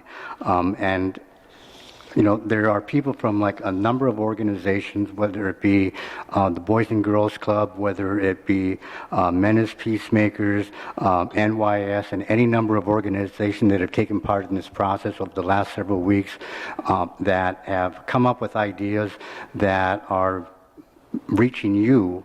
And although they're not final yet, they're still evolving. We feel that we are on the road to making some kind of an impact, unlike any that has been made in this district before, at actually making a difference in the graduation rates of students of color and the achievement, narrowing the achievement gap amongst low income and children of color and everyone else in this district. I thank you for your time. Thank you, Cruz. Are you guys speaking separately, or? We can stand here and support each other. If I Yes, we get are. nervous and get to shaking. Yes, All right. we are. If you're a team, then you're having 3 minutes. Okay. So if you speak separately, you can have. We're speaking separately. We just stand as a support. We're speaking separately, though. Okay, but Claudia, you do not get Sharon's 3 also. Okay, I got you. In that case, I'll speak first. Good evening, all. I am here in support of all-day kindergarten. As I continue to address the decreasing and / closing the achievement gap for all children, particularly African American children, I firmly believe that all-day kindergarten is a key strategy to leveling the academic fields. For students who are economically, educationally, developmentally, and socially disadvantaged, all-day kindergarten provides the academic, social, and behavioral grounding for success in the primary grades and beyond. All-day kindergarten, the research shows that all-day kindergarten is beneficial for long-term success for all students, and particularly students of color. It inches us closer to equitable education. It can lead to the reduction of over-identification of students of color in special education, as this district has been cited for. It can make appropriate assessments of students' progress and provide more classroom instructions. It eliminates the need for midday busing. Low-income working families, parents can benefit from a longer school day. It can provide opportunity for closer teacher-parent relationship. I strongly encourage you to allow students to have access to all-day kindergarten. Otherwise, the gap will continue to widen, and as it is on its current path. I also would like to speak in support of as chair of formerly DSEG and now the Office of Education Equity, I'm speaking in support of the vote for the recommendation of the budget. Thank you. Thank you, Sharon.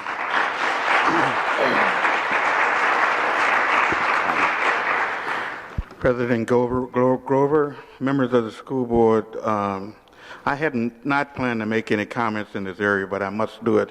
As I said, I went to school in Mississippi, and I hear all of this talk about closing schools. Each of the schools that I went to in Mississippi are closed. They were closed for the purpose of because they were segregated and because they were racist. And there's very little education that took place in those buildings. And so I'm not upset that the buildings were closed or the names changed or whatever.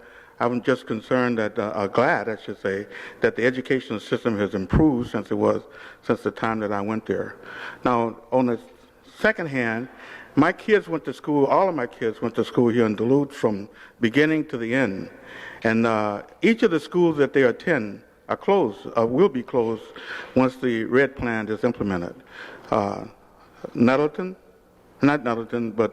Franklin, Washington, the old Lowell up on Central Entrance, now Central, and Lincoln Park. Those are the schools. All of them will be closed. And of course, my kids attended school in their neighborhoods. So I'll just let you think about that. And I'm not so upset about the school closing in terms of names, but I am concerned about the locations of those schools and it not being any schools in the previous neighborhoods that my kids lived. That's my concern. I want to go on and say that I want to commend school board member Mary Cameron for having donated the balance of her campaign fund to the district for the purpose of closing the education gap in the amount of $796. For that, I commend you very much. Thank you.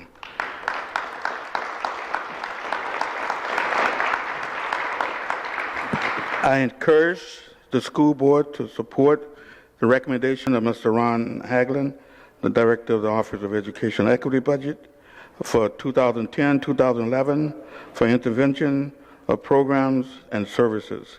Also to support Superintendent Dixon's recommendation for all-day kindergarten.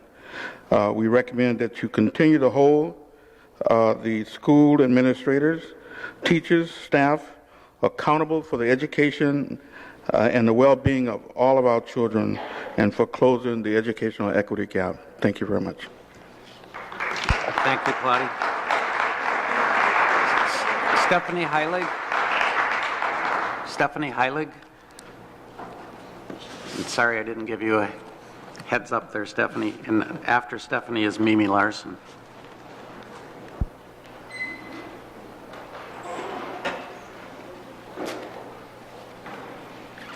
Good evening, Superintendent, Board Chair. I too dream of a day when we do not have to think about an achievement gap anymore in Duluth, Minnesota. Until then, I lose sleep about it. Schools in the hillside lately have been, in the paper, have talked about how that they have been a failure. Well, let me just remind you of some of the successes, and those successes are with the support of the Education Equity Department. We do have improved test scores. Matter of fact, one of our schools won the award for the most improved school in the state of Minnesota for decreasing the achievement gap 4 years ago by the Minnesota Business Partnership. We've been a catalyst for starting responsive classroom, leading education in elementary science, definition of what music in the schools is all about, pushing our district in the use of technology, dedicated staff that has been trained in a multiple of curriculum that is infused with for our culturally diverse population, integration experiences for our students in our city as well as the state. Families are vital to the education of the students. Yearly surveys at our 3 magnet schools indicate that our families have a very high degree of support for the schools. Conference attendance at our last conferences neared 100%. Family nights, 300 plus family members come to the evening events. Before school, after school, summer school programming based on state standards and aligned with our curriculum.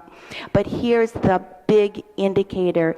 In a survey we just completed over the past few days, the majority of all of our magnet school families are making the choice to drive their children into those 3 schools, even though it is a hardship for many of our families. We have been working on decreasing the achievement gap. We are looking at individual learning plans. We're looking at interventions for our students. We have at Grant taken a look at all of our students, analyzed it. 30% of our students would need an extra 30 minutes a day of intervention done in small group instruction. 25% of our students would need 1 hour of additional interventions per day done in groups of 1, 2, or 3 students. And to accomplish that, we do need the staff. Seeing is believing. Thank you for those of you that have come into our schools, not just our hillside schools, but our schools in Duluth. Magic is happening in our schools. Those of you that haven't had a chance, I hope that you will soon. As plans are made for the future, please take into consideration the needs of our high poverty schools. Same is not equal. Take a look, a careful look at interventions that have worked and continue to work within our district. Excuse me, Stephanie, you need to wrap it up. Okay, I will, thank you. You have a hard decision ahead of you. Our word of the day at Grant was sisu, Finnish word meaning determination. I wish you lots of sisu. Thank you. Thank you, Stephanie. Mimi Larson, and then Sandy Sand. Good evening, Dr. Dixon, Chair Grover, and members of the school board. My name is Mimi Larson, and I appreciate the opportunity to speak with you tonight. I've spoken with you many times over the past several years in support of the long-range facilities plan. I'm a mother of 4 children currently being educated in the Duluth schools. I was a member of the citizens group during the development of the long-range facilities plan, and I'm chair of Move Forward Duluth, which is a group that strongly supports the district and your decision to implement the Long Range Facilities Plan. It's also a group who appreciates the steadfastness of your continued dedication to continue the implementation, even in light of criticism, personal attacks, and alternatives that cost the taxpayers, families, and district more and provide less. These continue to be tough times for you. You have the unenviable job of making programmatic decisions with restrictive budgets and listening to various groups sort through their own issues with school closings. You have my admiration as well as the admiration of many. I know this because of my role with Move Forward Duluth.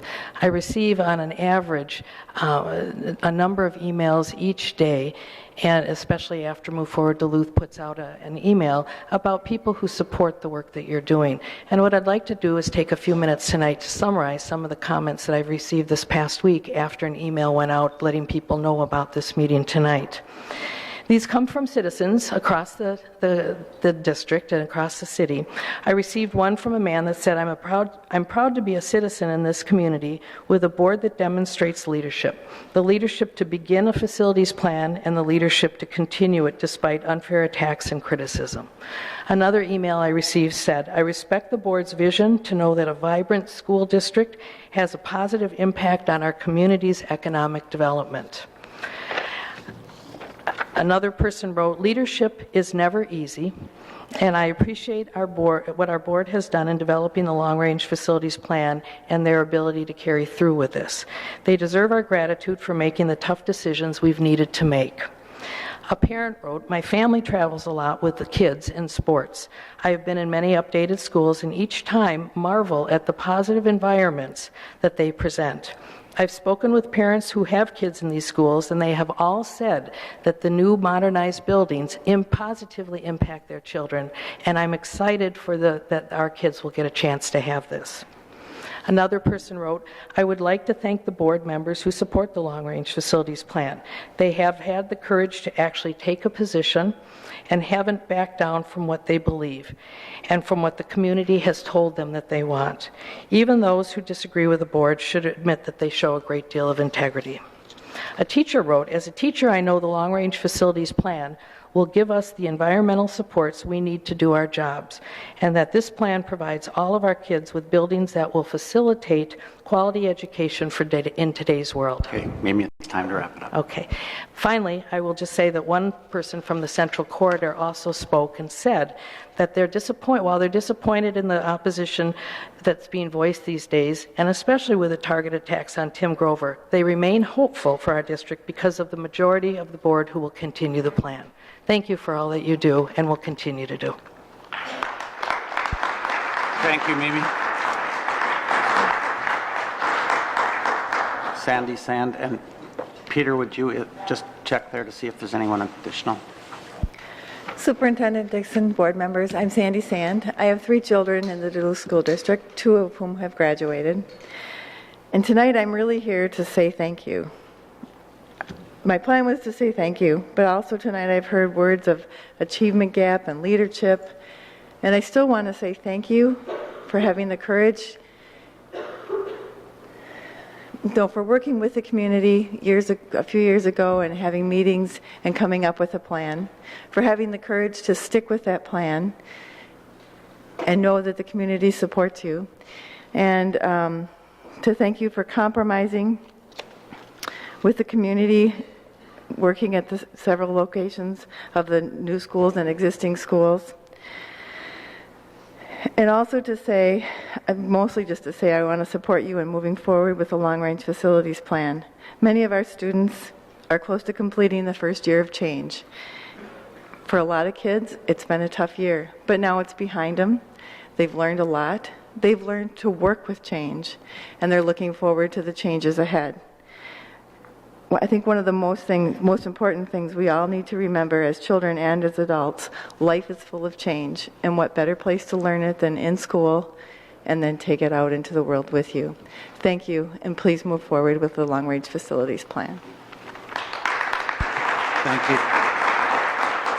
Thank you, Sandy. The last speaker is it Class Classy Dudley? Yeah. Okay.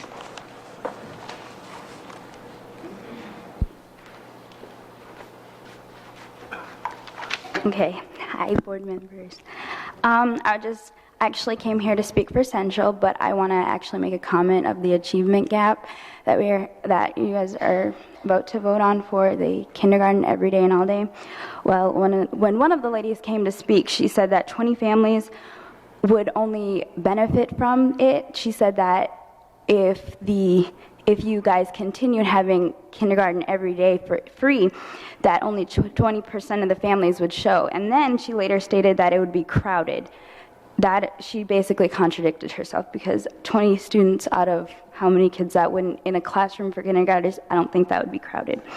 But on behalf of Central, Students in the Future took 4 days out of school to give you guys a plan, a recommendation of what we thought Central should be in the future, not just next year, but the years after that. Well, and I know I'm not speaking for everybody, but a lot of the Students of the Future felt betrayed. We felt like you didn't take our recommendations seriously, and I can say that I was there and we had very productive meetings. We were very respectful to each other, and we felt that we had a lot done. But when we proposed the plans to you, we felt like it got shoved back in our faces. We haven't seen any progress from it. I know that it's in the future, but all we hear is words. And obviously our word is not getting around strong enough. And we don't feel like we can trust the board as we could in other past years. I know that I feel like we are being an invasion by Denfeld. Yes, we are accommodating for them, but I feel like they are taking over. Yes, I understand that we have to make room for them and stuff, but I feel that it's unfair that they're coming to our school, and yet some of our Central students are not going to be able to attend Central because they're going to have to go to East next year, when Denfeld is going to be coming as, I don't want to say guests, but they are. Basically, I feel like we should start at Central and Central should end at Central. And I know that as students as well as staff members and teachers have been greatly upset over the process that the board has been continuing with. That's all I want to say. Thank you.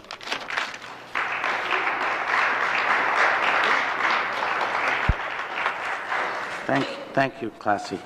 That concludes the public comment portion of the meeting. We'll move on to the superintendent's item 7 and 8, communications and petitions, and his report. Dr. Dixon. Sure, members of the board, community. The first is to note the written correspondences. I'll call your attention to those. They're read into the record. There's a page of those, mostly all letters that we've received as noted in the document. Listening to the discussion tonight, I've been up here changing the report I was going to give.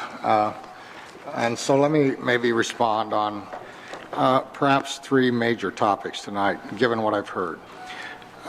First of all, I too want to start with the music and honor certainly East Corollaries and Sterling Strings. You know, I have to say, I think one mark of a quality school district and quality education program is not only the strength of our what's considered academics, the math, the reading, the science, and the social studies, but I think the real measure is the strength of the arts program, both performing arts and visual arts. And you saw just a glimpse tonight, and you know how strong those programs are for us. And while resources continue to be tight, I'm proud that we're able to offer a band, orchestra, and choir program for all students in this district. Because again, I think it speaks to the quality of education.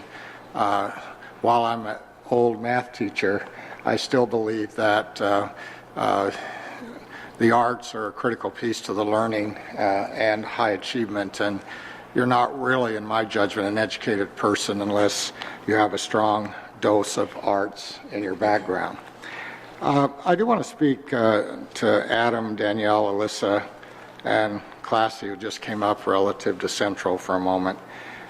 First of all, I do want to say something special to Adam. Adam all along has been a leader at Central. He's come to see me many times.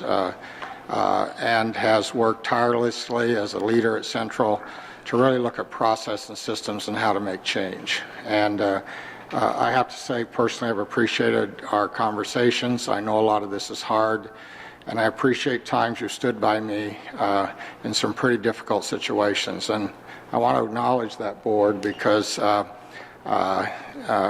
he's been a special person, and I appreciate his leadership, and I know this was pretty difficult. So I want to acknowledge that, Adam. Yes. First of all, we did make a promise, and you will graduate as Central Trojans. That's not negotiable, and you need to know that.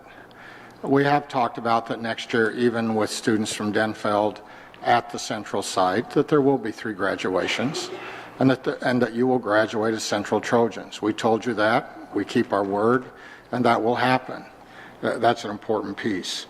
I also would let you know, I heard about the point of, we have asked all of our students which high school they'd like to go to. Would they like to remain at Central? And I will get confirmation letters out, but we did survey every student that is in that corridor area. And I am proud to say that regardless of whether you're a senior, junior, sophomore, freshman, if you want to stay at Central next year, you'll be able to do that. Okay? So any student who's at Central this year that would like to stay next year certainly will be welcome to do that, and we'll get that confirmation letter out. We just finalized all of those numbers today, and I can tell you that we can fit the students that want to stay at Central next year all at Central. Okay? I want to speak a little bit too to I think what you're hearing tonight is the idea that next year the Denfeld students are coming to Central. And we understand that. In fact, I met with the high school principals today and the ADs together, and we were doing 2 things. One was really looking at where these intersections take place, and certainly is it possible. Our assumption is next year, primarily. We know that we're going to be at Central. Denfeld understands that as visitors, and we need to figure out how to make that continue to make that a special year. And so the reality is we are at Central next year. We did talk today about talking with the league about that it would be called Central and, for next school year. We are also talking with each coach to see how it might be handled. And depending upon the circumstance, there needs to be some flexibility. I think if we can have our coaches work with our kids, they can find ways together with the outcome that says find a way that brings students together in an effective way. This is the goal, and that uses the equipment and things we have most effectively for next year. I mean, the reality is we do have a certain number of uniforms, and we do have a certain number of things we have to think about. In a correspondence that I received from Chris Fold, to give you an idea of the kind of level of discussion going on, who will be the new football coach, he did talk about saying next year, as a practicality, I need to recondition a lot of my football helmets next year, and it's expensive. If I'm going to do that, and I'm going to need to do that and have them for a number of years, it makes sense that I'd recondition them with the future color of Denfeld, given that's what I'm going to use them for. So he's talking about next year using Central uniforms with Denfeld helmets, because it's a practical way to do it. And I think if we can approach each sport that way and simply let the coaches and the kids come together and think about how to best use our uniforms, use our resources, and we're looking at the idea that we will play under Central's banner next year. That's what we're working on right now. Okay? And so I want to clarify a few of those things. I also want to respond to Classy's comments. We did also meet today and go through every line of the report Students for the Future gave us. Every section. And said, where are we on each of those sections? Whose responsibility is it? All right? When is each of these items going to take place? And I'll send you a report. I can assure you, and I can get it to Students for the Future, that every item you gave us on that report is under implementation somehow at some level right now. Whose responsibility is it to do that? In a few weeks we're going to go through the big fill process. as an example. So once we get through that and we know who our 2 journalism teachers are, then we'll get together with them and look at the recommendations in that report for journalism relative to yearbook next year, relative to newspaper. So we've outlined in every case whose responsibility it will be, when it will take place. And I would tonight say, if you'd like, Sam, if you'd like to get the Students for the Future back together, invite them in, or a group of you from all 3 schools, I'll be glad to update you as a group where we are in each of those items. So you're assured that we're moving forward as directed by this board at the last meeting. Okay? So we are moving forward with that whole discussion as we speak on each of the items that you brought up tonight. I also want to mention, I think, when Cruz spoke tonight, and it reminded me too that I do believe, Sam kind of mentioned this too, and Claudia and Sharon, our greatest work right now is, with the same tenacity, is about truly how do we help all children achieve at high levels? How do we close this achievement gap? How do we work on program? That's where our energy and focus has to be. And we are committed. This board has been committed to a new direction. And that direction simply says, regardless of where you live, we're going to have to offer you a high quality program, an appropriate program to help meet your needs. I also want to acknowledge Steph tonight and her comments. You know, Steph and I have talked about this many times. There's been a lot of great things happen at Nettleton. In fact, we probably, instead of calling it a magnet school, probably should have called it a lab school. Lab schools are the kind of schools where new ideas are born and developed, and then they grow into programs district use. And we've certainly seen that, the science program, the reading program, the math program. Some of the interventions you heard talked about tonight, we're looking at using in all buildings. We're trying to move to a more district-wide focus. We know what the research is. We as educators do know best practice. And what we're trying to put together now is a more comprehensive plan across the whole district, focused on those neat, good things going on in our buildings. And not just at Nettleton, but other schools. There's some powerful models in our own district. We don't have to look far to find quality models of how to improve student achievement or close the achievement gap. But I think most importantly is the process you heard tonight. You heard commitment from community leaders tonight, too, to say, we're going to get together. It's the process as partners coming together, as parents, as community members, as a school district, and saying, how are we going to deal with this issue? School districts cannot do it alone.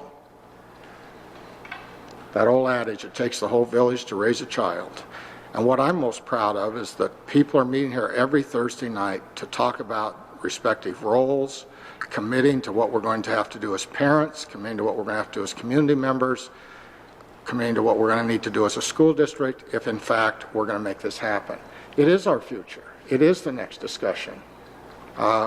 It's not that we haven't done anything the last few years. It may feel like all we do is long-range facility plan, but we have done some good things along the way. But it is time to get focused on that. So I appreciate the comments tonight from everyone who spoke, because I think they were powerful, and I would hope the board would seriously entertain the recommendations before you. Thank you. Peter? As a student, I'd just like to comment that I was pleased to see that timeline in this agenda. I believe it was at the end of the Education Committee report, a timeline of when the different coaches in sports, and there's just a lot of things there when that was planned to take place. I also, if it was appropriate, Superintendent, I'd like to ask you, in your responses to Central's concern, you said you were talking to the league about playing, about having it called Central next year, or you said something about playing under Central's banner. But in the language in the resolution that was passed last meeting, I believe it was supposed to be called Denfeld starting next year. I was just wondering how that would work. Thanks, Peter. I think to clarify the resolution, as I understood it, was 2 years from now that it would be Denfeld Hunters and East Greyhounds. So what we're trying to look at now is your recommendations in the document you gave us, and say you had some ideas about what to do next year in transition before that decision was made. Right. We're trying to look at, given the decision was made then, Now, how do we take that decision and match it up to the things in this report? What I'm suggesting is, I think knowing what that now is, because you didn't know it at the time either, we think, and I'd be happy to meet with you, there's some things we could do a bit differently there.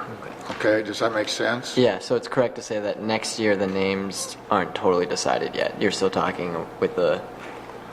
Well, I think what I'm saying, Peter, next year is we're going to be in two schools. Right. We're going to be at Central, we're going to be at East. Okay. And so we're trying to plan everything around Central and East for next year, knowing a year later we go back to Denfeld. Okay. So that's what I think that's the context. Thank you for asking to clarify that. Sure. Thank you for answering. Member Johnston. You had a question on correspondence that we received in our packet. And I don't know anything about this, but there are some serious acquisitions in it. I'd like to have a little discussion on that.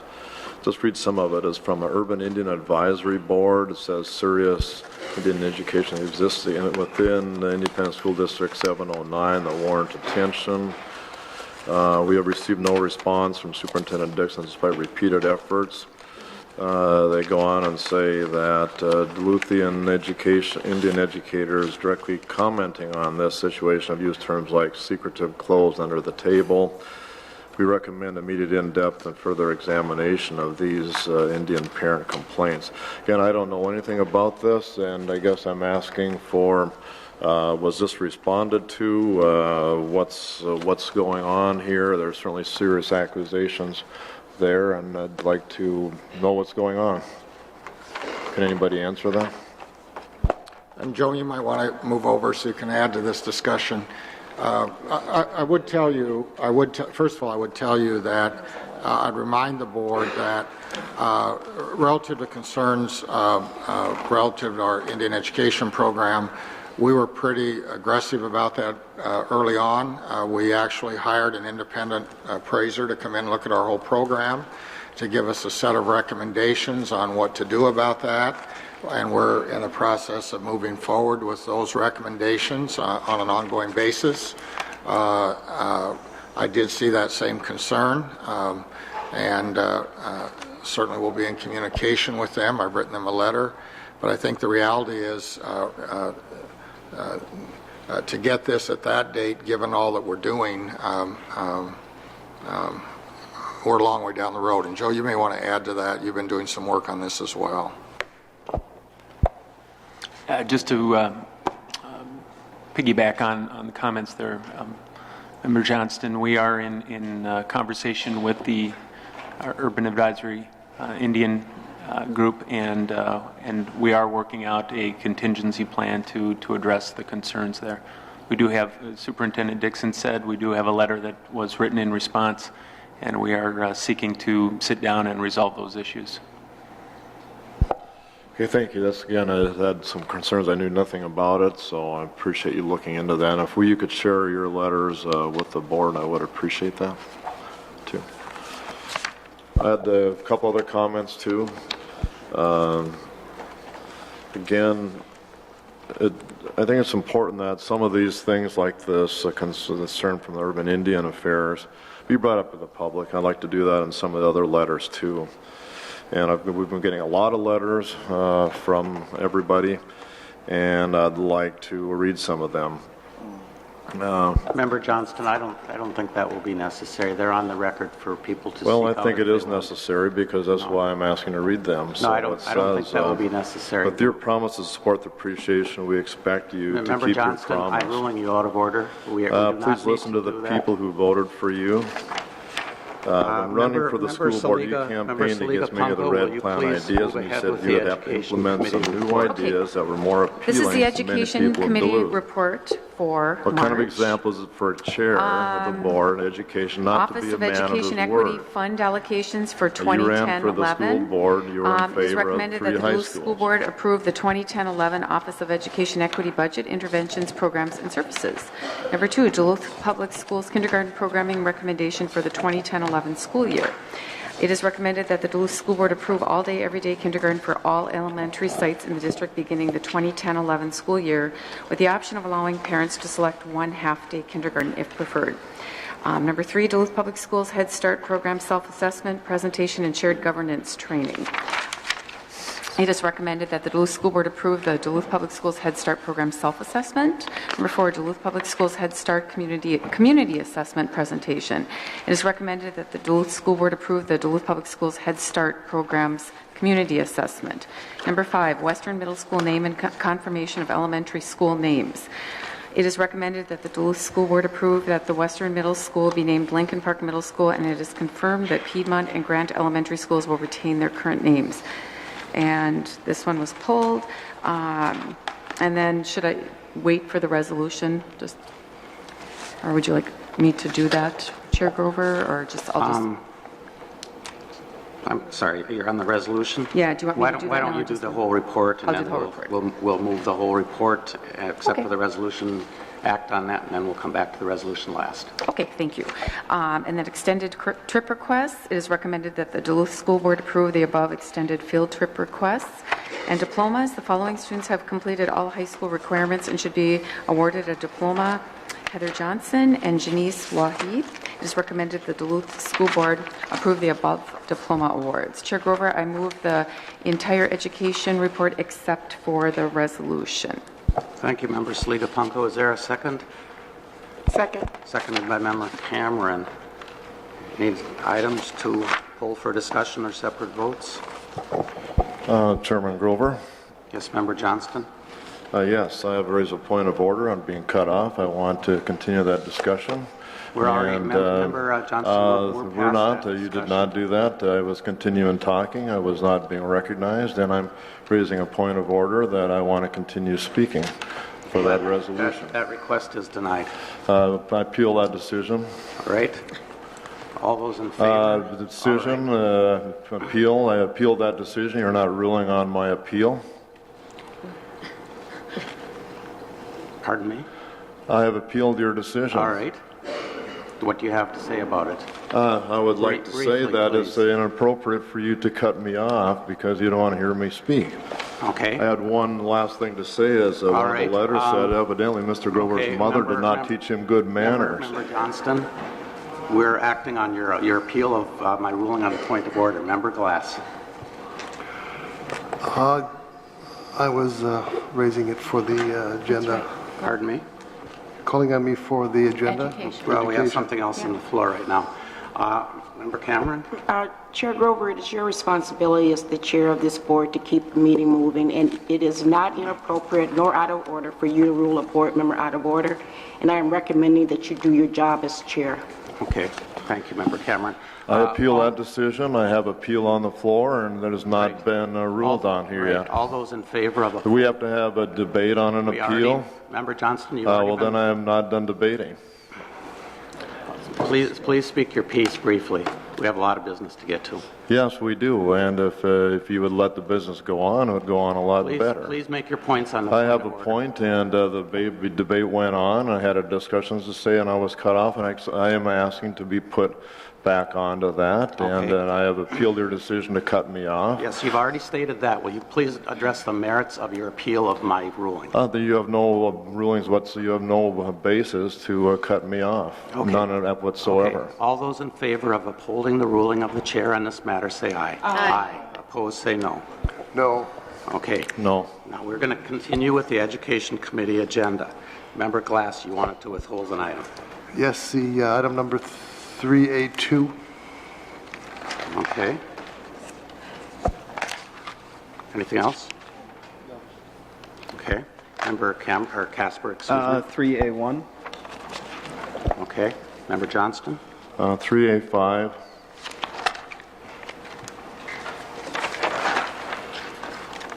All right. Did you have anything more? No. Okay. Member Casper, 3A1. Yes, that's the presentation or approval regarding the recommendations of the Office of Educational Equity allocations for 2010-2011. This is really a tricky one for us to vote on if you really think about it, because in essence we're being asked to divert money from teachers' salaries to integration specialists, non-certified staff. And that is a bit concerning to me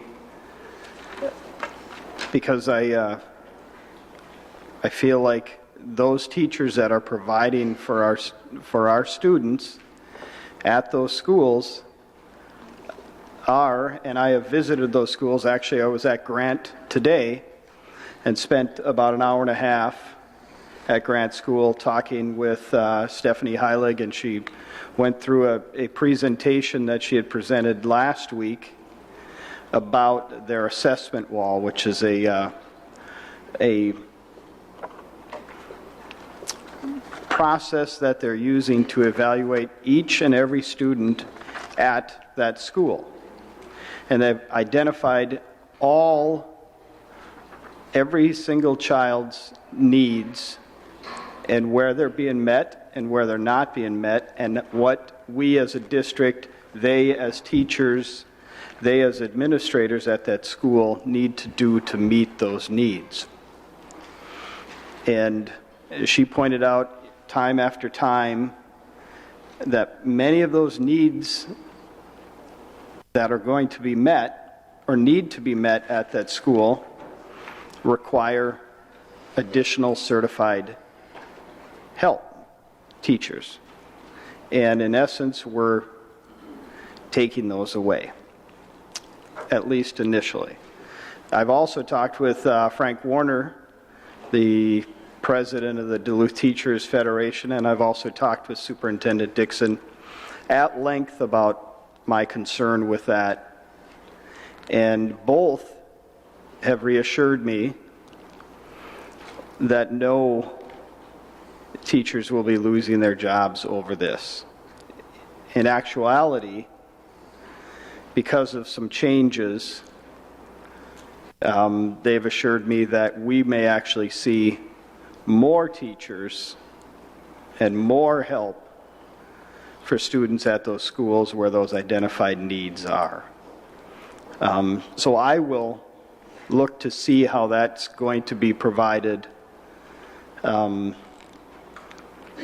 the very near future, because someone a few weeks ago referred to what we're doing as rolling the dice on this, and kids' education to me is just something we don't roll the dice on. We go for tried, true examples, assessment walls, identifying needs, structuring plans around what all of our kids need, especially the kids who need additional help. And many of those times it's kids that need certified teaching help. And my hope is that, my reassurance has been, is that we will continue to provide those needs, maybe in a little different structure, but that we will continue to provide for those needs specific to each of those schools and those identified needs at each of those schools. So that's all I have to say about that right now. Member Glass. So this is one of the items where we talk about the need for multicultural centers at these schools as a means of motivating the students, and to some extent we've dealt with that in the long-range facilities plan, but for the most part I don't think those centers have been yet identified. And so I guess I would want to see us have an additional, more specific site place where these programs are going to be conducted, because right now you can imagine that the kids of like interests or like needs will be accommodated, but you can't all do it in the same configuration that we've got the classroom set up for. You've got to separate them for individualized studies and care.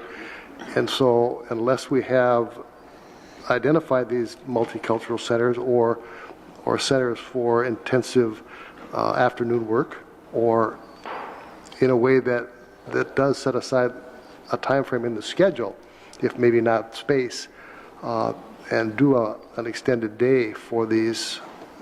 I don't think we have placed yet enough attention on the two groups, American Indians and African Americans, that in fact need the help that the gaps that have been identified will speak to. So unless we spell that out, that's something that isn't going to happen as fast as it should. The other part of this problem that I asked for additional information on and haven't yet obtained it is that we have 20 years of history with our magnet schools.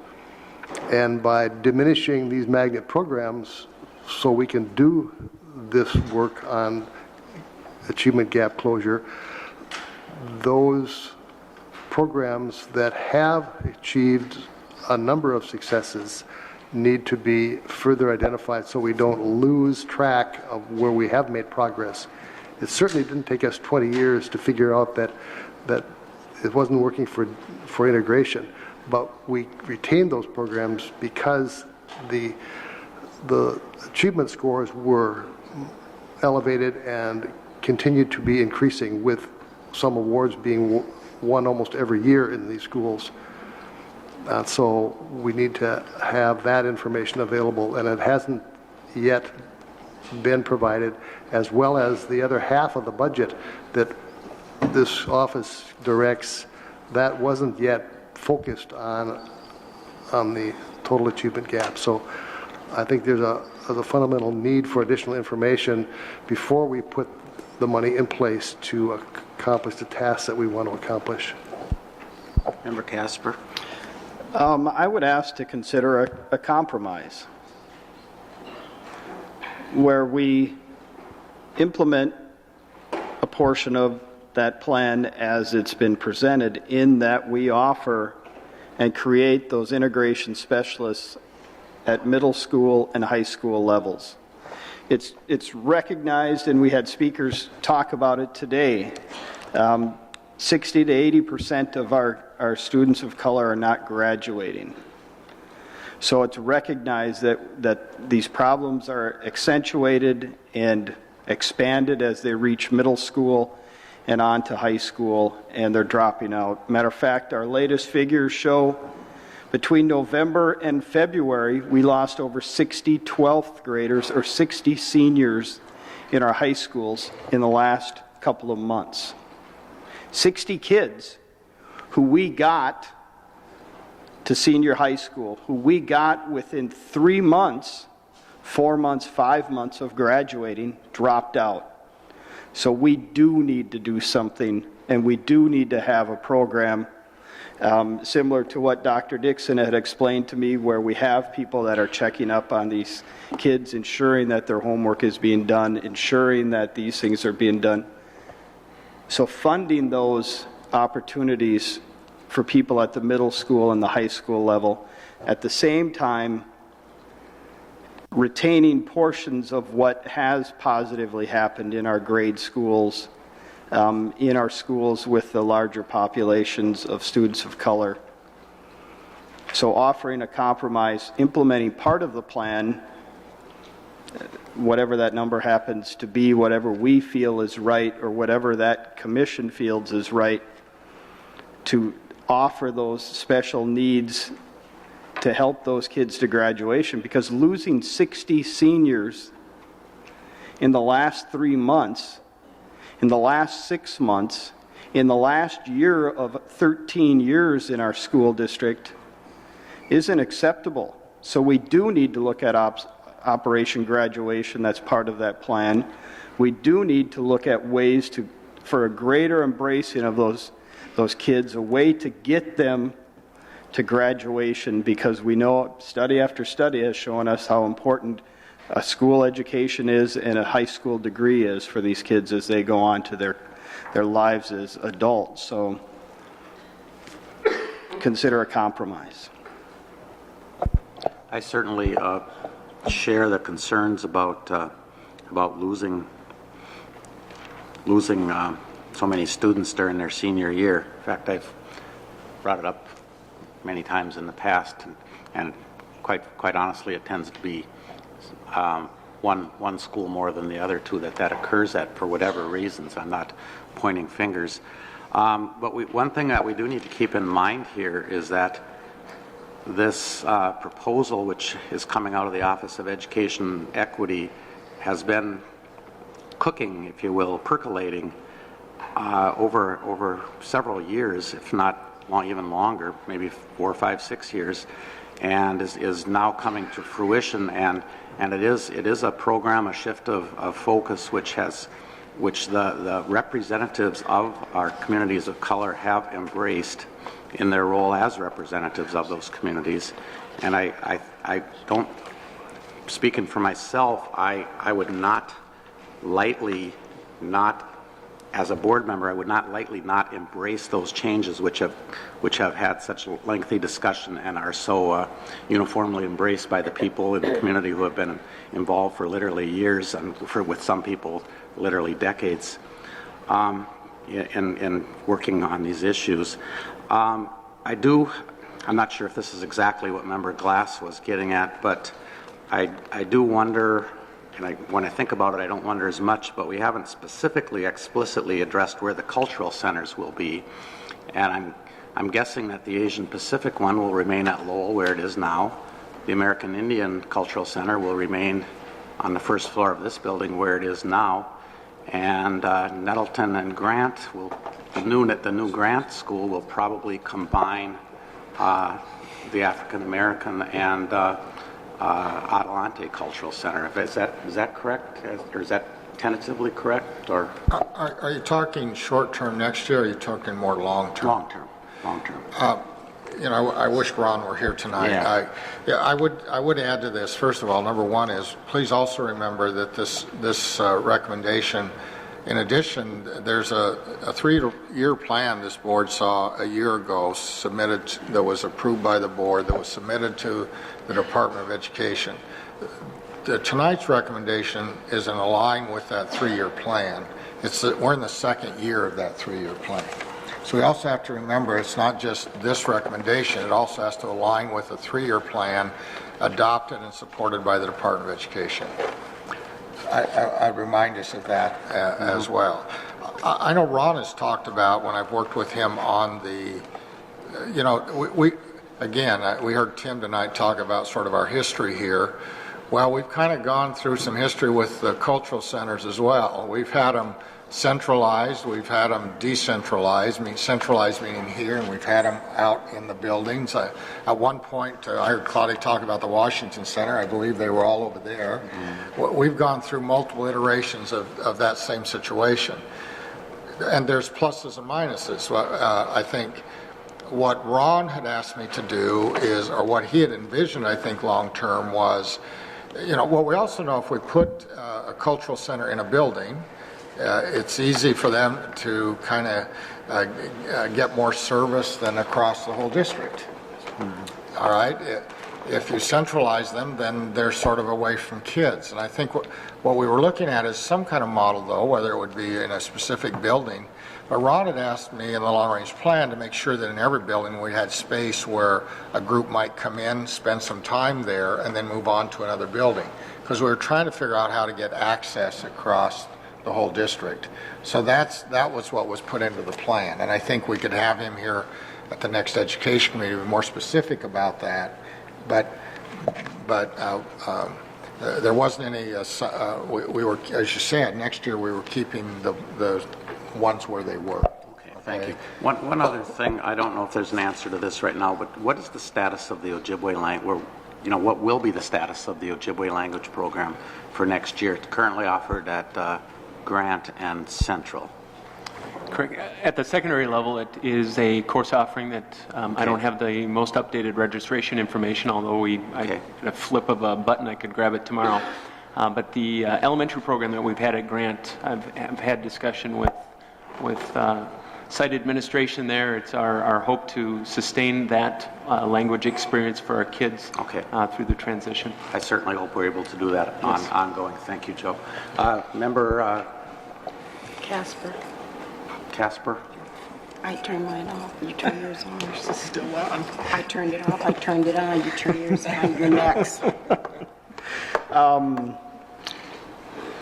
I would ask that if there's an opportunity for us to delay this vote for a month, to ask those professionals that are offering these programs in our grade schools, in our middle schools, in our high schools, to come in for a committee of the whole meeting to tell us what has been positive about those programs, to allow those folks to come and see us as a board and give us those ideas to help us, and also for us to properly, or for the educational equity folks to also properly explain the direction that they'd like to see this go, and how those two models might meld. First of all, please understand, let me back up. Well, I don't know if I'm backing up.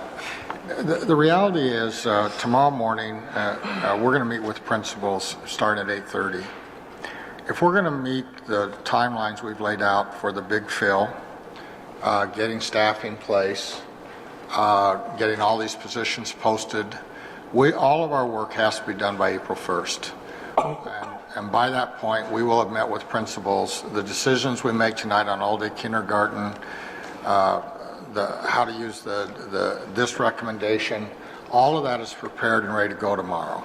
Our goal tomorrow is we actually know where every student's going to be. We have their pre-registration done for all secondary students. We have all the charts ready to go to give out to schools their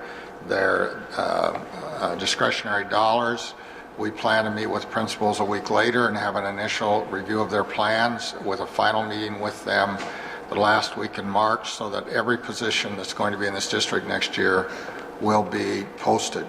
So we have all our Title I funds prepared and what those will look like. I don't mind coming back actually at an education committee next month and showing you all that work and the comprehensiveness of the plan.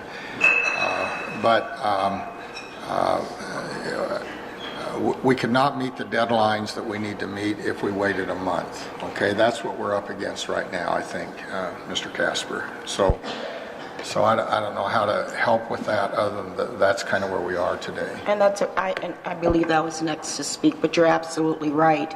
And I want to encourage this board to accept the recommendation from Education Equity. This is not something that they developed overnight. It's been ongoing for years. Those meetings are advertised with every packet that you receive, so you're more than welcome to attend those meetings. I applaud some of the programs that have been in the magnet schools that have been successful with kids, but I just want to echo again that magnet schools came into existence here in Duluth because of segregation. They did not come here to close an academic achievement gap. I want to echo again that Rule 3535 now has a focus on closing the academic achievement gap. So I encourage Stephanie, as well as the other principals within ISD 709, to submit programs to Education Equity that they believe will close the academic achievement gap. We cannot delay this. You talked about those positions, Member Casper. Those positions have not been finalized because it's contingent upon this being passed. Those we just met last Thursday and talked about those positions where we have to define them. We have to determine what type of training each individual will require. So I'm not going to vote on any part of this. I urge you to vote on the recommendation from Education Equity. Member Glass? Yes, I want to clarify your comment on what I was trying to say, which was that if you're going to have education equity, it has to be in every building. Absolutely. You cannot have a center in one place and expect the kids to get it by diffusion. That's not going to happen. You've got to have the site with these multicultural centers in every building, and even if there's no kids of color in the building, those kids of non-color need to understand that material to the same extent So it just can't happen unless you have a space where you put this material, you make it available, you teach from it, and you do it in every building. I just want to echo that, Member Grover, because it's not just the place where those programs are located. The point is that, you, just like you said, Member Glass, to get those programs out to every school.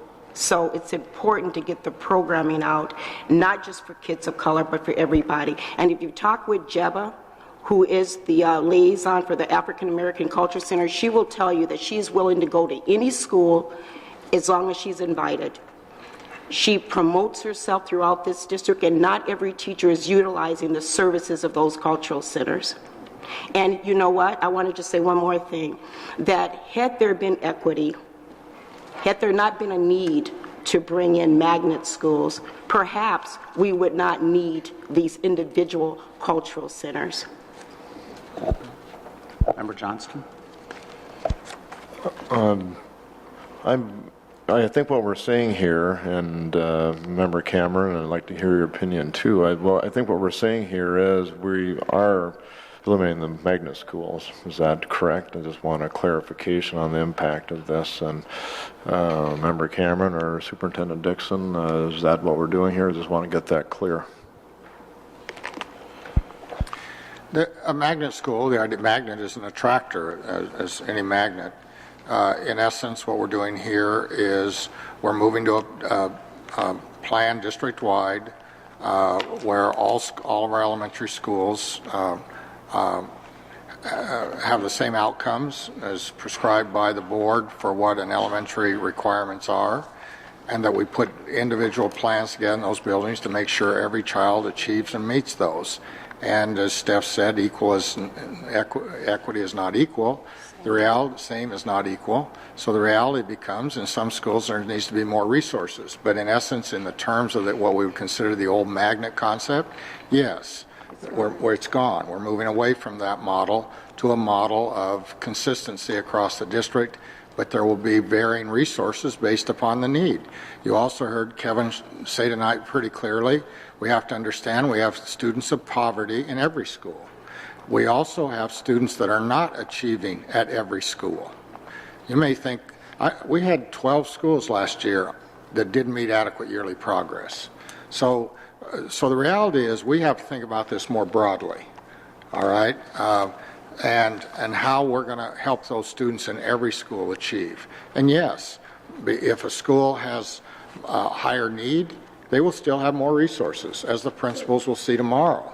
But the reality becomes we're moving to a model where we're starting to look at data and also say, how many students do I specifically have in that building, and who are they by name who are not achieving?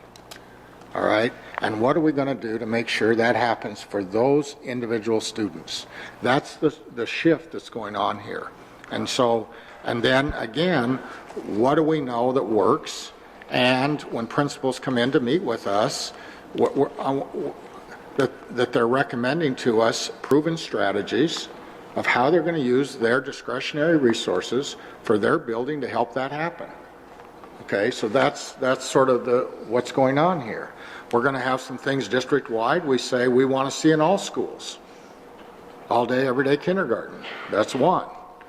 All right? And then there'll be some things we're going to want where the principal looks and comes back to us with the staff and says, here's how we're going to do some things specifically in our building. All right? And all of the models we're putting together are models we know that work, and they're models that exist somewhere in this district right now. So yes, this recommendation, in essence, there's no $300,000 was for transportation is now gone. You also heard tonight, yes, in all the schools and the surveys, most of the students are also still going to find a way to get to that building. Okay. Member Johnston. Yeah, I mean, the program sounds real good. I mean, we have to have cultural centers. I agree with that completely. I think that's the recommendation. It sounds very sound. I am concerned, though, that it's one or the other. It seems like it really shouldn't have been formed as either we have to do this or else have to have magnet schools. It seems like there could have been and should have been a melding of the two. I don't see why that couldn't have been done. One other concern that I do have is that it sounds like the decision has already been made, as you mentioned, Superintendent Dixon, where everybody's just waiting for us to do this. Everything's in place. All you're waiting is to tell the teachers, we don't do this, is going to be a hardship on everybody. It kind of seems like this decision has already been made, and that does concern me. This has not been an all of a sudden decision has been made process. It's already been stated several times. This has been ongoing for years. This is the culmination of it. There's been enough support expressed that, I mean, I guess I'll put it this way. I would be disappointed in administration if they woke up tomorrow morning and said, oh, that passed last night, I guess we better start planning the next step. I applaud administration for being prepared with you know, to move on with what appears to be the direction that the board is giving them. So, Maya, I'm sorry, go ahead.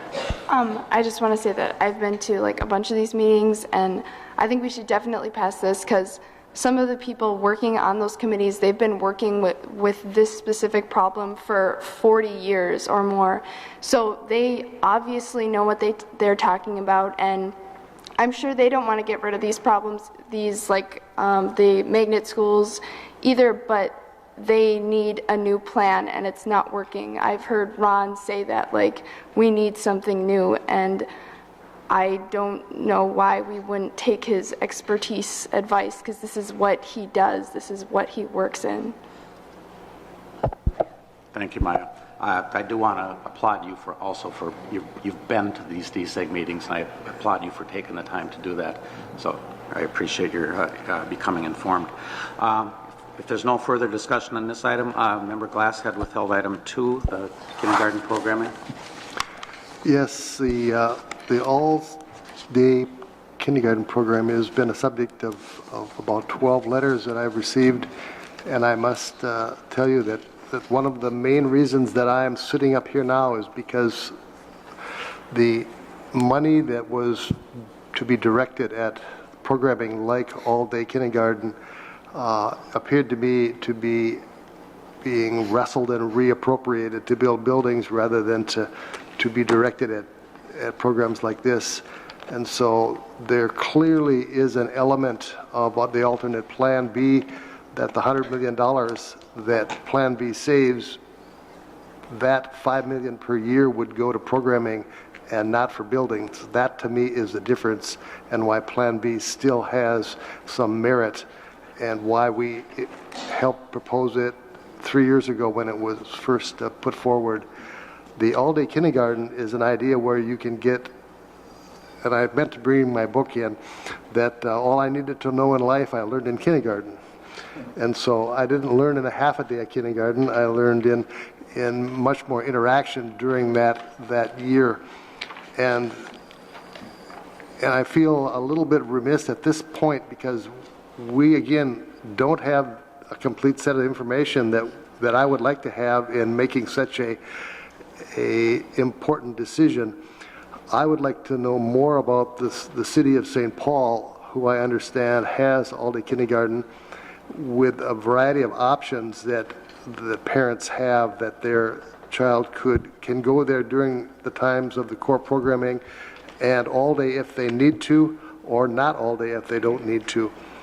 And for most of the 12 letters that I've received, most of them are totally supportive of all-day kindergarten, but there are a few parents who do more at home for their kids than may happen at all-day kindergarten. And for those parents, they have written to me and are deeply concerned about the decision that there must be all-day kindergarten. Some of these parents state that they study with their kids piano and French and other languages, and read and play and laugh and cook together during the times that they're not in kindergarten, and would do so as a parent. And that is a very engaged parent that would do this. And if there are those parents that need to have their children at home once a week, 1 day a week, or 2 days a week, or 3 days a week, and they choose to do that, it's my understanding that we're going to have the flexibility in this program to do that. We're not going to mandate that they either be all day or half day. They can hopefully go for 3 days of the week like they do in St. Paul and then be home on Thursday and Friday if they choose to. So there's some flexibility in the program. I think we need an administrative response on that because I don't know that I've heard that type of flexibility discussed. Desirable or not, I haven't heard it discussed here. No, we have talked about the importance of having a standardized program across the district with some flexibility built into it so that as a parent may have preference to do a half day as opposed to a full day. Those are the options that we're looking at in being able to block that. And I believe one of our parents did speak to that this evening, blocking our academic time during one of the blocks and then having more of the experiential learning as the other part. And I think that in all fairness, we wouldn't want to create a structure that would disallow a standard experience for our parents and children. So I don't know that we've talked about any other options. Nothing else has been on the table at this point. And that's part of my reluctance to say, yes, I'm 1,000% in favor of this because there needs to be more input for this board member to be confident that the program has some definite goals, does have a core time that the kindergarten will run at, so that the children that aren't there for the full program, at least their parents are fully aware and made aware that their kids are missing out. And so that's a part of what needs to be done so that there's just not an hourly perception.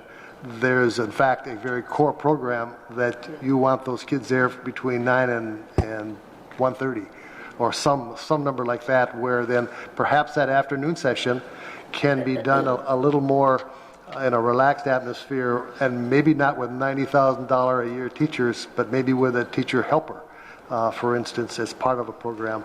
And again, what St. Paul does, I'd like to hear more about St. Paul and other school districts that have implemented this program, because I think we got to go into it with the idea we're going to do it on a permanent basis. This isn't going to be a test for 1 year. We got to do it right, and we got to keep going with it. Member Saliga-Punko? We actually have been talking about this for a number of years. As I spoke last week, we've been talking about this since my 7th grader was 4 years old. If you do want to research some of the other districts, you can actually go online and look at what St. Paul has, Gary. I do it all the time. I go see what other districts are doing throughout the state and throughout the country. So that option is really a good thing for you to do. But I don't believe that this is a 1 year thing. I believe this is permanent. We have needed this for years, and we just have to hope that the state decides that it's going to fund it. But this is proven to make a big difference, and I think, Chair Grover, we need to keep moving. It's already after 9 o'clock, and we haven't even gotten through the Education Committee. I can assure you, we'll meet with our kindergarten teachers, and let's get the decision made. We'll have that all figured out by fall. Probably already do, but we'll meet with our kindergarten teachers and get some detail back to you on some of these pieces. Okay. Member Casper? No, it's Johnston. Johnston, I'm sorry. Just a clarification, the way this recommendation reads, it says the option of having half-day kindergarten, and Mr. Hill, I thought, am I reading this wrong, or what you said, there is no other option, it's straight through, or which one is right here? I think that is consistent to hopefully to what I spoke to, having a half-day option for parents, and we're not expecting a lot, but having that option for parents, not on an every other day basis, but on a half-day basis. Thank you. I wasn't clear. Okay, the next item pulled for discussion was number 5, the Western Middle School name and confirmation of elementary school names. Member Johnston, you asked to pull that.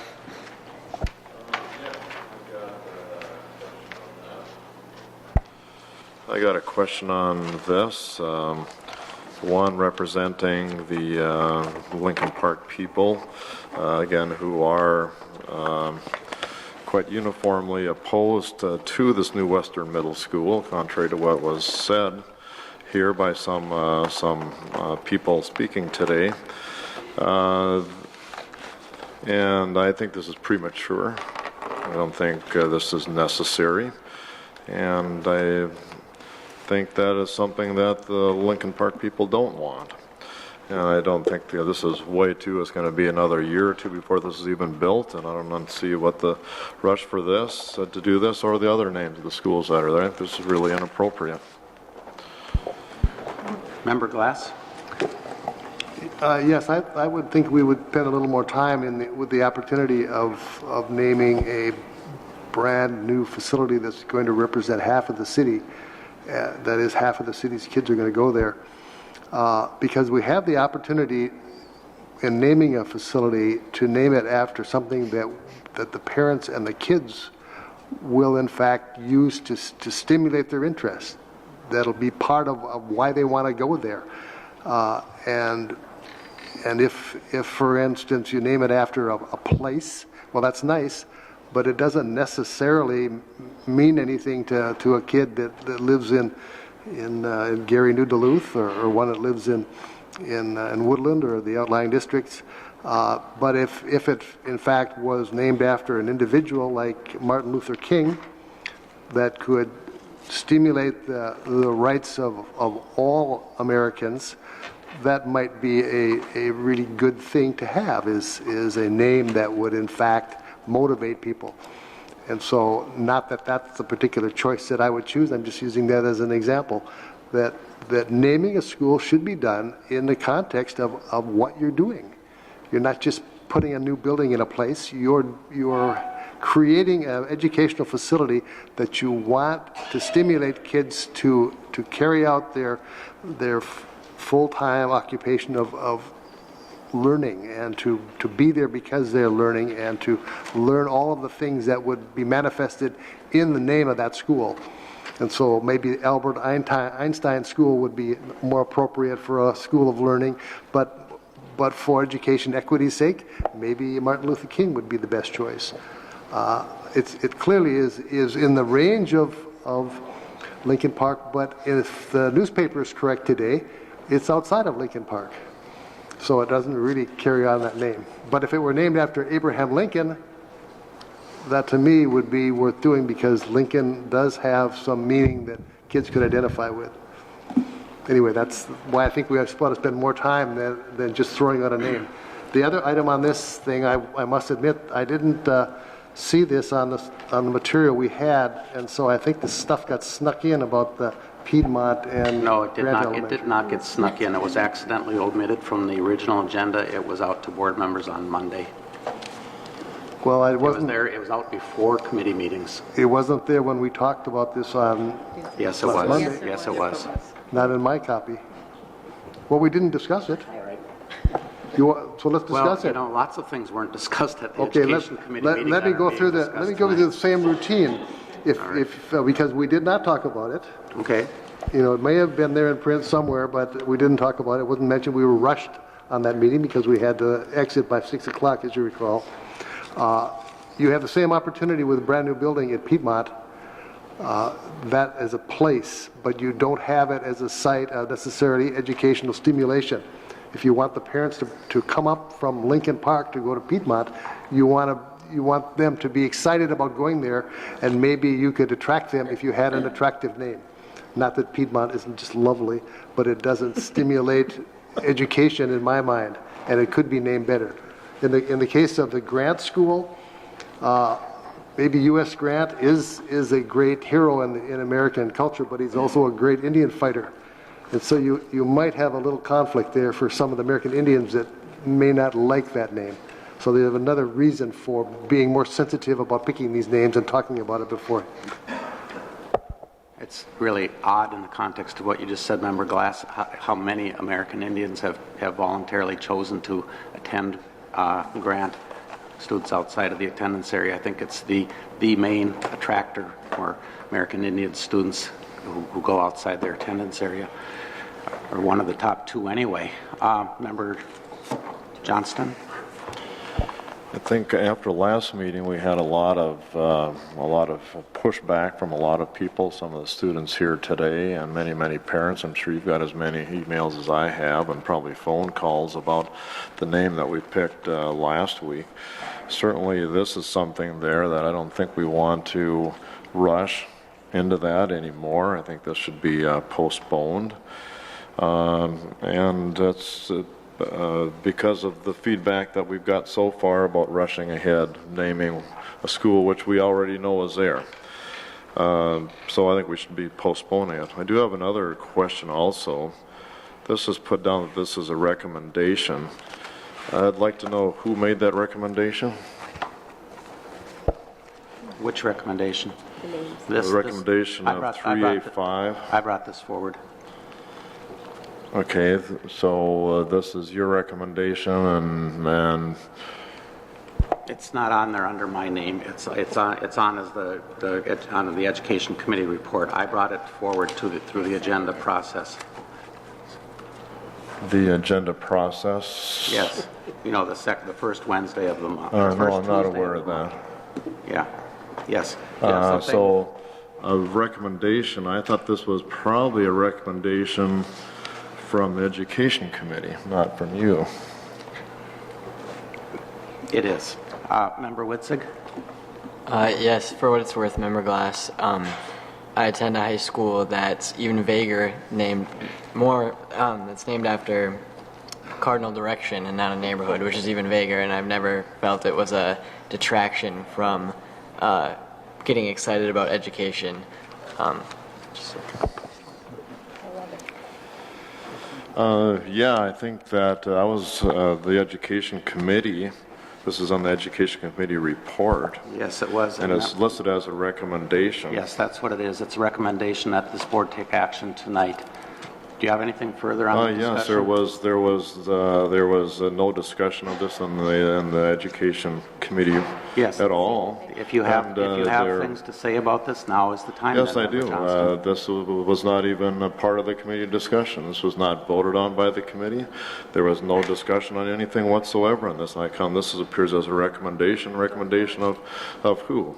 This was not appropriate to come through the Education Committee. If this was your thing, it should have been counted as an agenda item separately. All right. All those in favor, unless Member Sligapunko has anything further? I'm ready. All those in favor of the committee report as presented?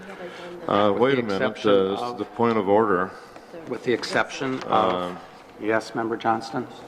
Yeah, we're not done discussing this. I will make a motion here to postpone this for 1 year until we see what happens in the middle Lincoln School. All right. Is there a second? Second. All right. All those in favor of the motion to postpone item number 5 for 1 year, say aye. Aye. Opposed, say no. Okay. Opposed, say no. No. All right. Point of order. Yes. There are two motions on the floor on that. There was a motion put on there. There was another motion put on just now. You cannot have two motions on the floor at the same time. Member Johnston, that is the practice, and that will continue to be the practice unless the board as a whole sees fit to change that. I appeal that decision. All right. What exactly are you appealing? I'm appealing you cannot go through and have two motions on the floor at the same time. It's a basic thing here. Maybe our attorney will address the question about having two motions on the floor at the same time. It's a basic principle of parliamentary procedure. You can have one motion on the floor at a time. As has been pointed out multiple times, we do not always follow the strict letter of Robert's Rules of Order. We do have precedent and process within the district that has evolved over many years. Practice has been, if I may speak, Member Johnston, the practice has been as a courtesy to board members. We basically have 3 consent agendas, and to allow so that we don't have to do what we don't operate like the city council does, which has a committee of the whole, which is an agenda session. I believe it's a committee of the whole, technically, and they pull items from the consent agenda. We allow items to be pulled for separate votes if desired during the meeting, even if the agenda as the particular report as a whole has been pulled. We have done it that way for years. It works well. Everyone understands it. It's fair. It allows board members to pull items for separate votes when they want and when they see fit. It works. That's why we do it. Well, we'll quote the Robert's Rules. I'm glad to see we're using Robert's Rules finally. It says in some organizations, particular practice may sometimes come to be followed as a matter of established custom, so that it is treated practically as if it were prescribed by a rule of order. However, such a practice is or becomes in conflict with parliamentary authority or any written rule of the organization. Any point of order? citing the conflict is raised at a time the custom falls to the ground. And that is what I'm saying. The motion we just had, the procedure we've used is a violation of the rule of order, a violation of our parliamentary procedure. That may be, but it's not a violation of the practice of this school board. I just read there that our school board says that we will follow Robert's Rules of Order, and it's been even talked about several times, or by the attorney even, and this board is violating that Rules of Order.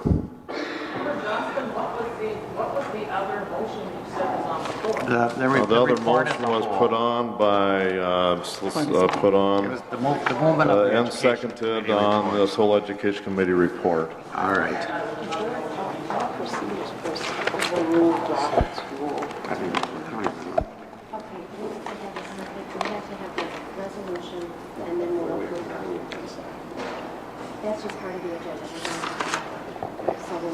The motion to postpone item 5 has failed, so it remains as part of tonight's agenda. We have a point of order on the floor, and that was appealed. All right. All those voting in favor of the chair's ruling on the point of order, say aye. Aye. All those opposed? No. All right. Moving forward, the agenda as a whole, with the exception of the resolution. All those in favor of the Education Committee report, say aye. Aye. Opposed? No. All right, that is approved. The one item remaining is the resolution acceptance of grant awards. Member Saliga Panko. Okay. Acceptance of grant awards to Duluth Public Schools. Northland Foundation has given an award amount of $250. The funds will be used to support a Story Bridges activity with 5th grade students at Laura MacArthur. Chair Grover, I move resolution E-3-10-2742 dated March 16th, 2010. Thank you. Seeing no discussion on that, was that seconded by? Second. Member Cameron. All those in favor of the resolution say aye. Aye. Opposed say no. That carries, and that completes the Education Committee report. Pardon me? Yes, we're going to take a 5-minute break right now. Thank you.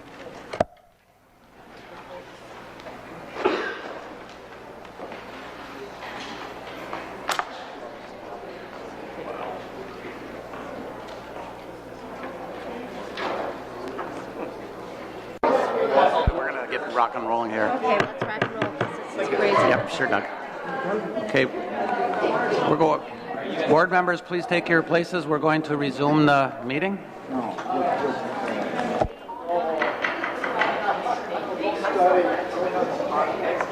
Yeah.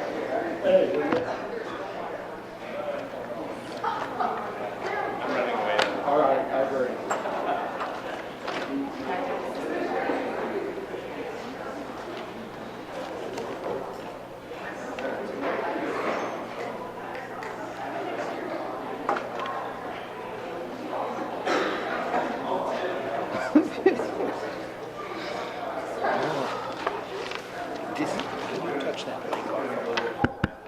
There's a button.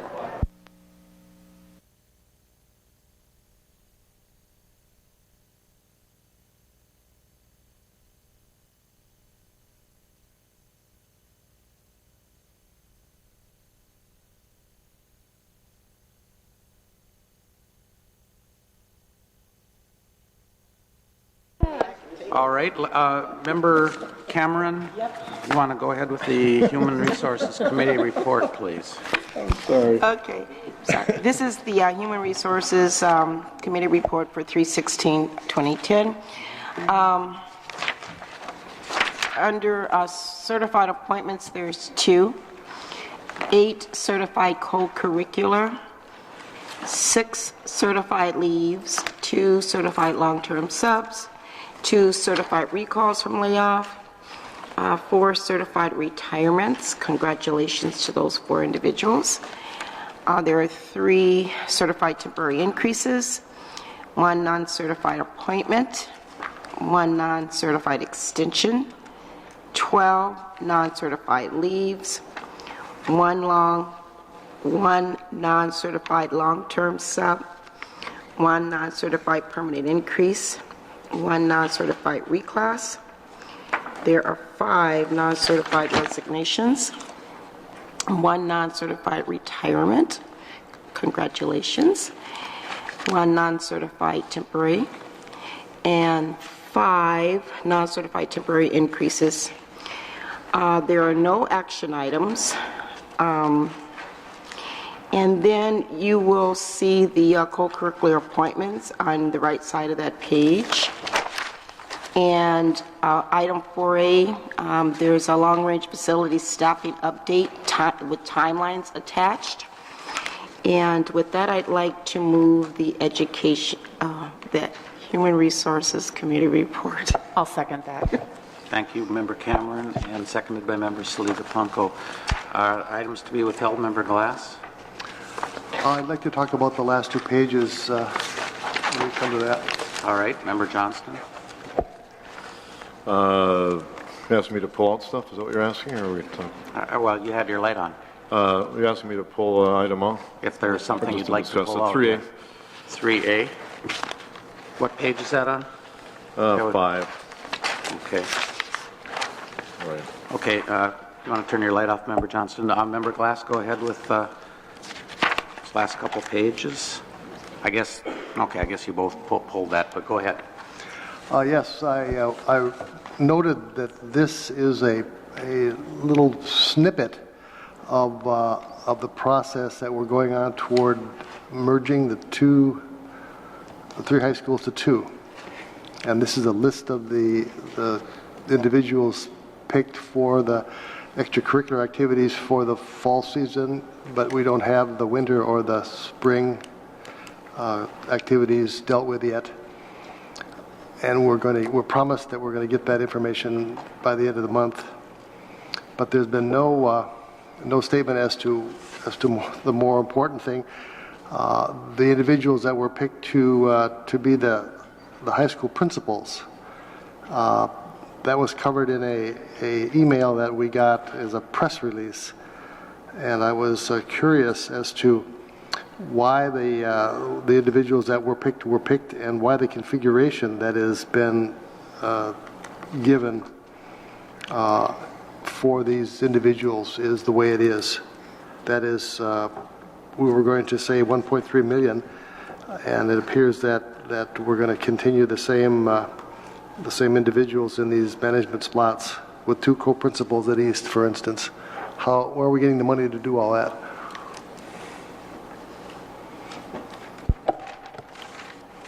Wants to? I will. Okay, Dr. Dixon. You want to start, then I'll add to it? Go ahead, Bill. Go ahead, Bill.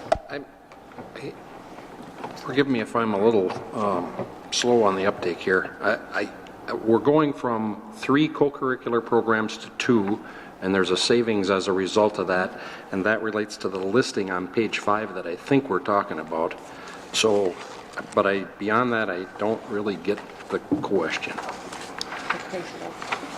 Why is there no HR report on the single most important event in the whole transition up to this point, the naming of the principals? First of all, the reason it's not in the report is yearly, as superintendent, I assign my staff both district and site level based upon what I believe is best for the district, based upon the assets I see each of them have as individuals, based upon interviews with them relative to their passion and their personal interests, both short and long term, based upon the contract that exists with the Principals Association in terms of how bumping rights are in place for every person and the order of those rights.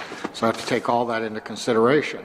Now, relative to your question on in the long-range facility plan, and if you go back to Plan B, it shows the idea of eventually having 1 principal, 1 assistant, and 1 AD. We felt that during transition that it would be important to sustain at least an extra assistant principal at both those high schools. And so when you adopted the budget plan, instead of 1.7 million, it showed 1.3 for going from 3 high schools to 2. The difference also was that we set some money aside for transportation as a possibility based upon what we may need to go through next year in terms of transition. As far as the difference, I did look at the idea of a principal and 2 assistants. It would have, if you looked at contract rights, it would have meant bumping one of those principals. And once you bump one, then that would have started a chain of events, and in the end we would have bumped many principals around in this district.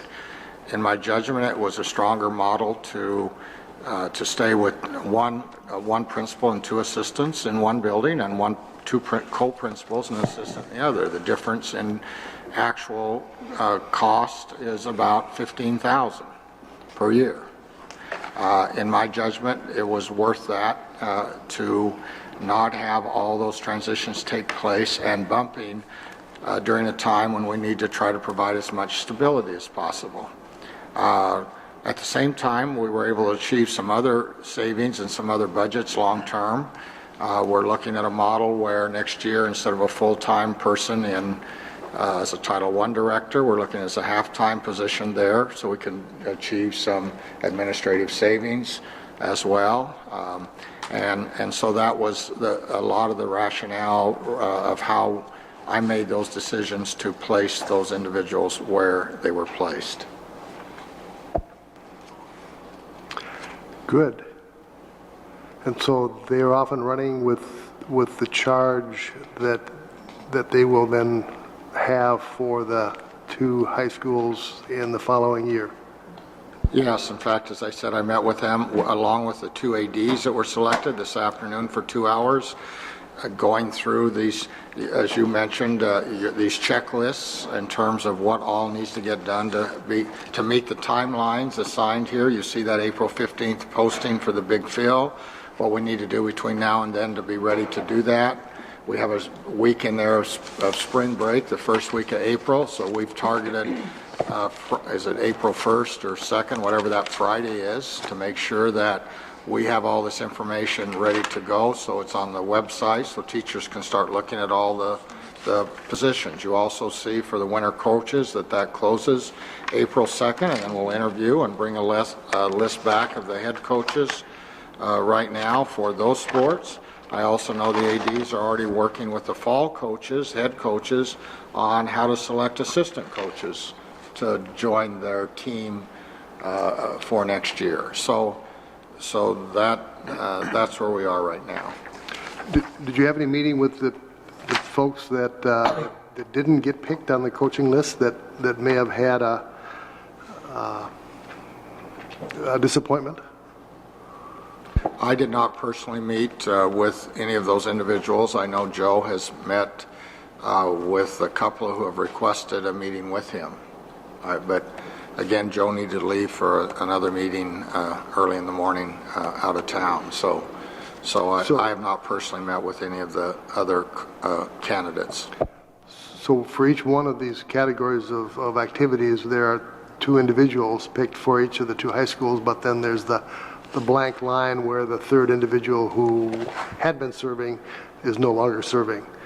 And so that's the unassigned savings that Mr. Hansen refers to. With regard to the number of students that you said earlier, that any of the Central students can stay at Central. Based upon the numbers that said I want to stay and the numbers that were moving, the question was, would we have capacity at both those schools? We knew for sure we wanted to give seniors first choice, but looking at the number that chose to go east and the number that wanted to stay, we believe we can house those students, all the students at Central who do want to stay that extra year. So will there be a number of portable classrooms installed, do you know yet? No, we're looking at right now that if we use 0 hour as a full scope of curriculum, and we're looking at some extra classrooms that are sitting empty at STC, we're not sure at this point whether we will need any excess classrooms at this point. But we're working through that the final detail of that right now. along with the number of special ed classrooms we need at these 2 locations. Okay. Is there any advantage to students who would transfer to Denfeld in qualifying for their scholarship fund?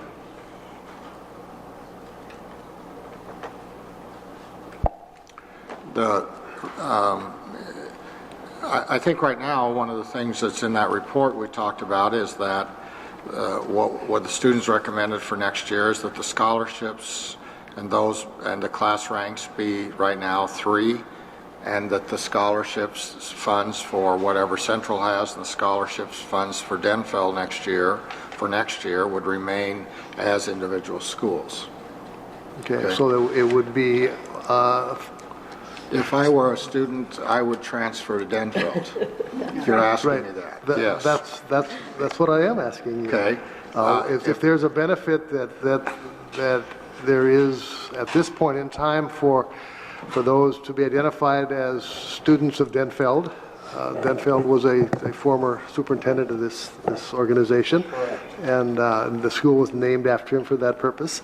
And if there's an eligibility requirement that would allow students to achieve scholarships that are being offered, then I think the word ought to be out there as to what that opportunity is.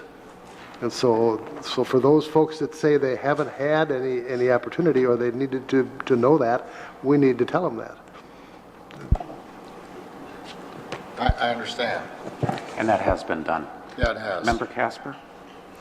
Yes. Good. I would like I'd like you to show me that the form that the communication has been transmitted. Was it a letter to the parents? No, relative to these have been working through the respective parent groups of both schools. We haven't formally, there's going to be levels in here. I mean, the first was, do I have choice about where I'm going to go? And then we put out questions and answers. Now we're into how is staff being put together. We're still going to need to put out a list of second set of questions relative to the kind of things you're asking now. Okay, right? and I understand that. So for next year's graduating class at Denfeld, what's the deadline for transfer formally transfer from as a student at Central to a student at Denfeld to get on the graduation list for Denfeld for next year? There's got to be a date deadline. And so we need to tell people that before the deadline is there. But the other reality is we have students that transfer into our schools, may come from out of state or who knows where, and transfer into Denfeld in October or November, and they end up graduating at Denfeld, where they transfer their credits in. We still then count them as a Denfeld graduate. Okay, so, but you're right, we might want to look and say, to clarify that, when would you make that decision? Okay. Thank you. Member Casper? Yes, Superintendent, you had mentioned 0 hour. Are we going to be providing that at both high schools in 2010-11?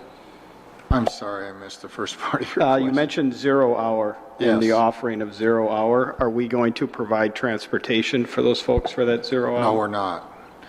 What we're looking at is that most students, well, first of all, most students take 6. That's what we're programmed on. A few students take 7. For those students right now who want the 7th option, they provide transportation. What we're looking at next year is a number of students will be programmed that drive 0 through 6, and those that don't drive 1 through 7 that we transport. We would still offer a 0 hour in the purest sense to some students who want the 7th hour, but they'll need to provide transportation. Okay.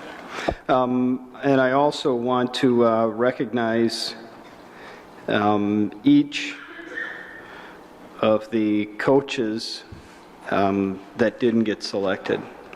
People that have put blood, sweat, and tears, some of them multiple decades, into providing for our kids a healthy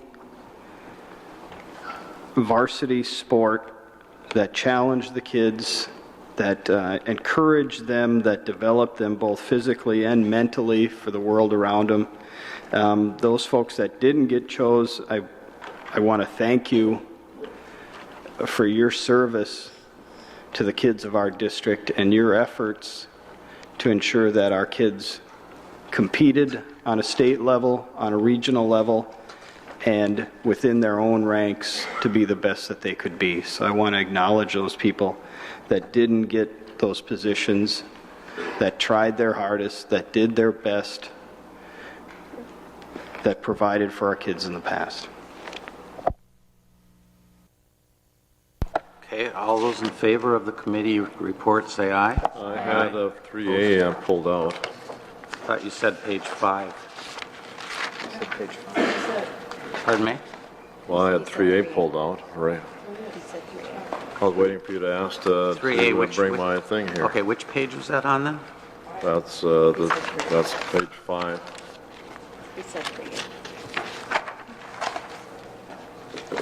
Page 5 is the coaches. That's what we just got done discussing. Well, I was waiting for you to say had it up there. Anyway, I do have a comment on that. I think I understand why this is probably done, but it does, I think, bend a lot of people here.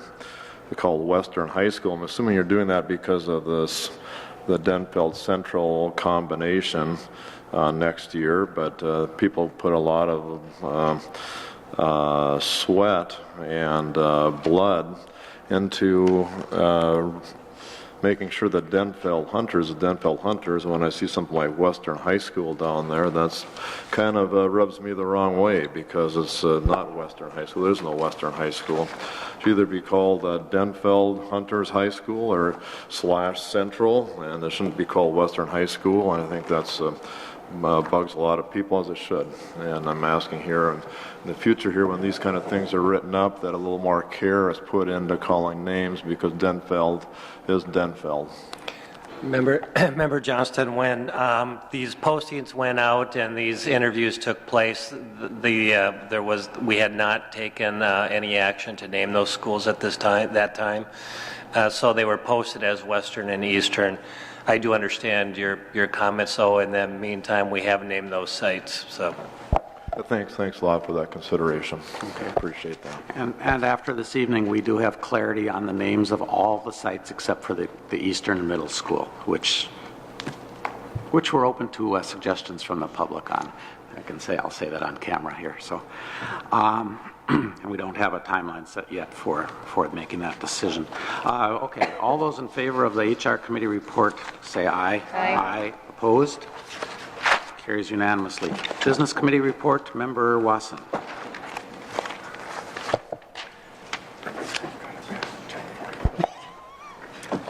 The business committee report for March.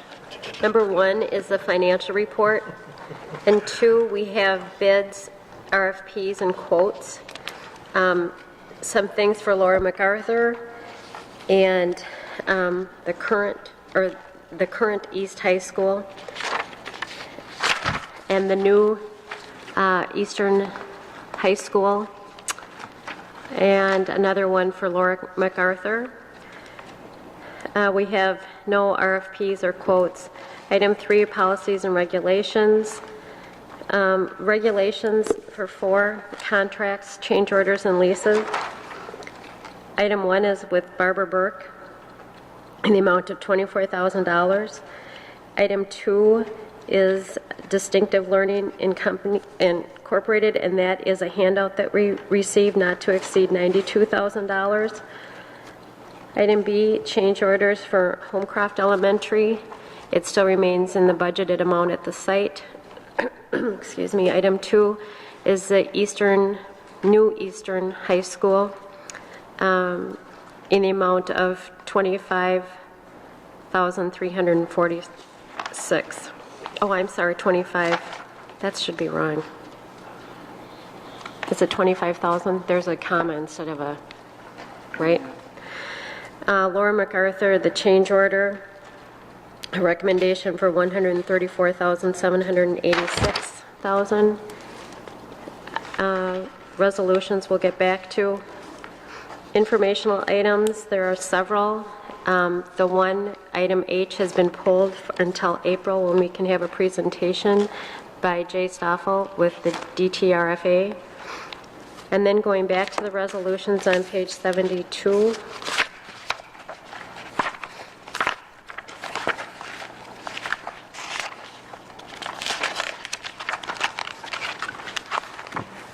The first is resolution authorize student activity bank account signer resolved by the School Board of Independent School District Number 709, St. Louis County, Minnesota, that it hereby authorizes the following for Merritt Creek Academy, Woodland Hills, and Denfeld. I move B310 2744, March 16th, 2010. Second. Motion, resolution moved by Member Wasson, seconded by Member Saliga Punko. Is there any discussion? Seeing none, all those. Are we moving the report or the we're doing the resolutions first. Okay. We generally allow the committee chairs some latitude on how we proceed through their agendas. So this is how Member Wasson is proceeding. So is there any discussion on this resolution? It's on page 72. I still don't understand here. I thought this whole committee report was moved and seconded. Is that correct? I don't think so. I don't think so. Well, that's what I just heard. I moved and seconded it, the resolution. No, the resolution, what resolution was moved? The first of the two. It's on page 72. It's authorized student activity bank account signers.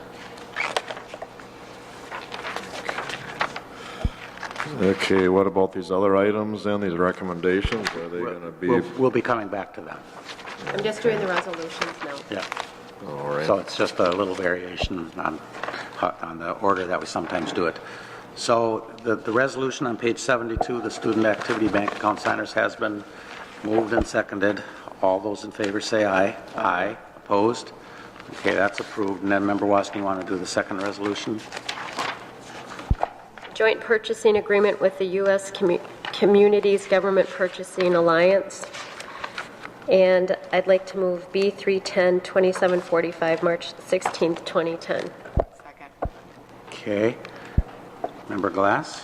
Can you tell me how much money is involved with this? Mr. Hanson?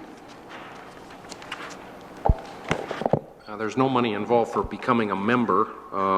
Potentially, the usage of purchasing through this consortium is totally optional for us, and will be used if any of the pricing within this option is better than the pricing we otherwise might obtain through state contracts or any other sources.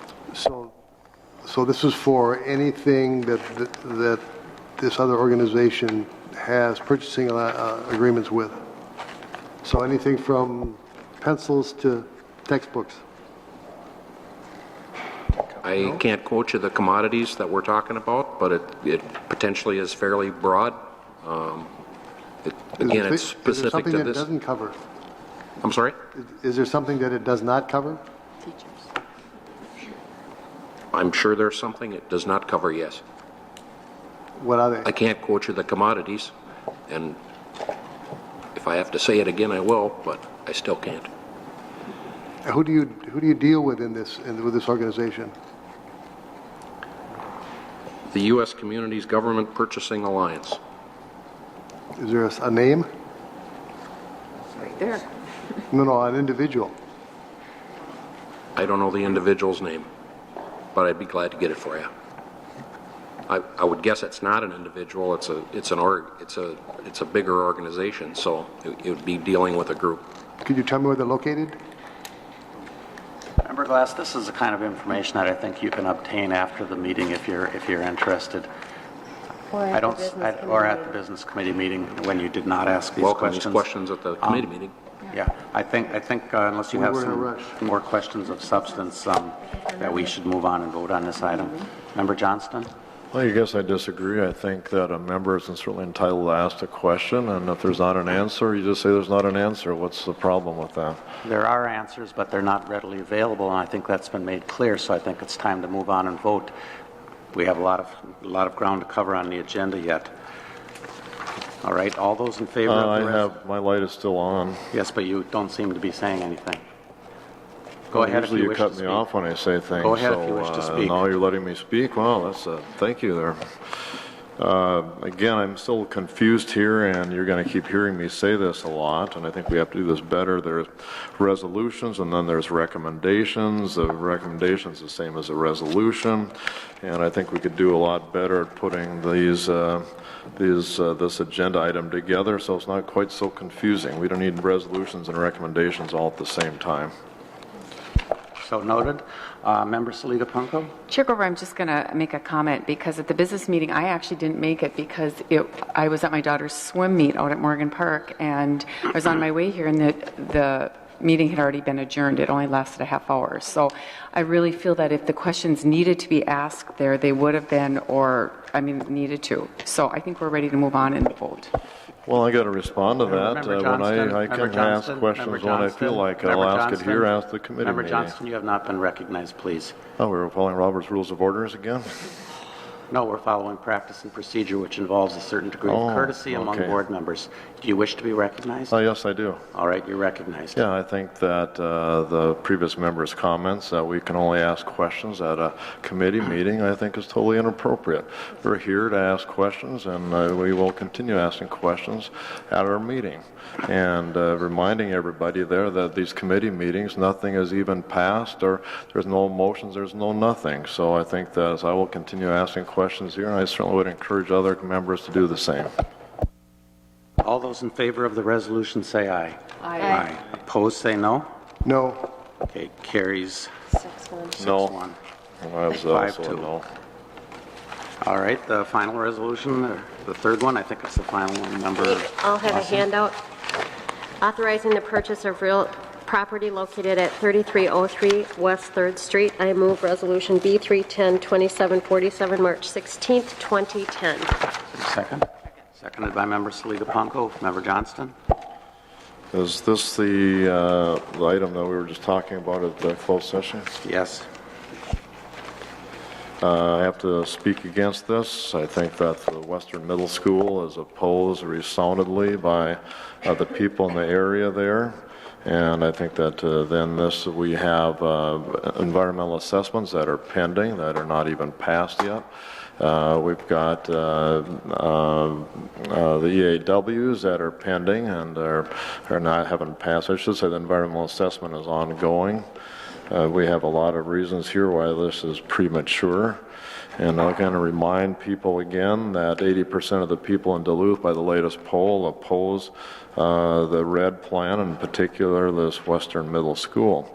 As a consequence there, I think that I would recommend everybody to vote against this. Member Glass?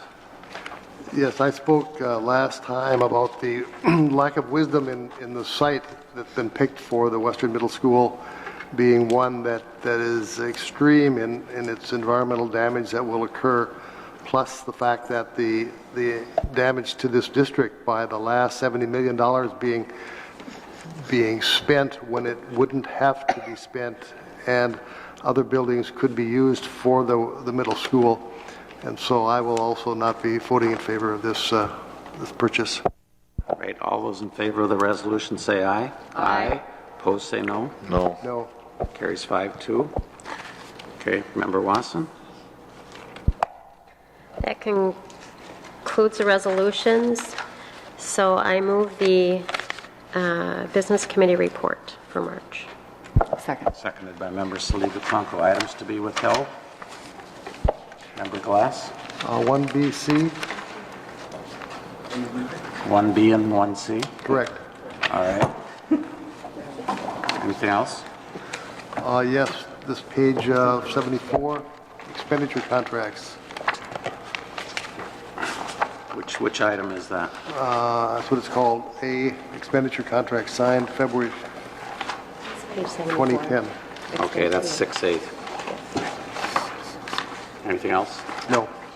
Member Johnston? 2A1, 2A3, 4B2, 6A and 6D. That was too fast, I'm sorry. 2A1? 2A1, 2A3, 4B2, 6A, 6D. And there's a couple things, I'm not sure which number they're on, but I think it's included in the 6A and 6D. But if we get back there and it's on the wrong number, then I'll reserve to pull that one out once we get back to the 6th section. All right.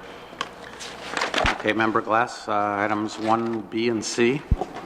Yes, the approval of payment claims. I've been monitoring the payments to the contractors over the years, and Johnson Controls this year is $150,000. In the monitoring summary that we've given for that purpose, there's still the designation of items that are listed as savings, and it seemed to me that we agreed that designation went away with the advent of the funding for the $35 million in the bond category, and so we weren't going to call these savings anymore. They were going to be actually charged to what bond money we have. So I'm curious, in particular, if we're still carrying along these outdated general fund designations under savings when in fact they are to be paid for by the $35 million levy. That's a question. I will take a look. I know what you're referring to. It's the program designation, the 871, and I will look to give it a different nomenclature.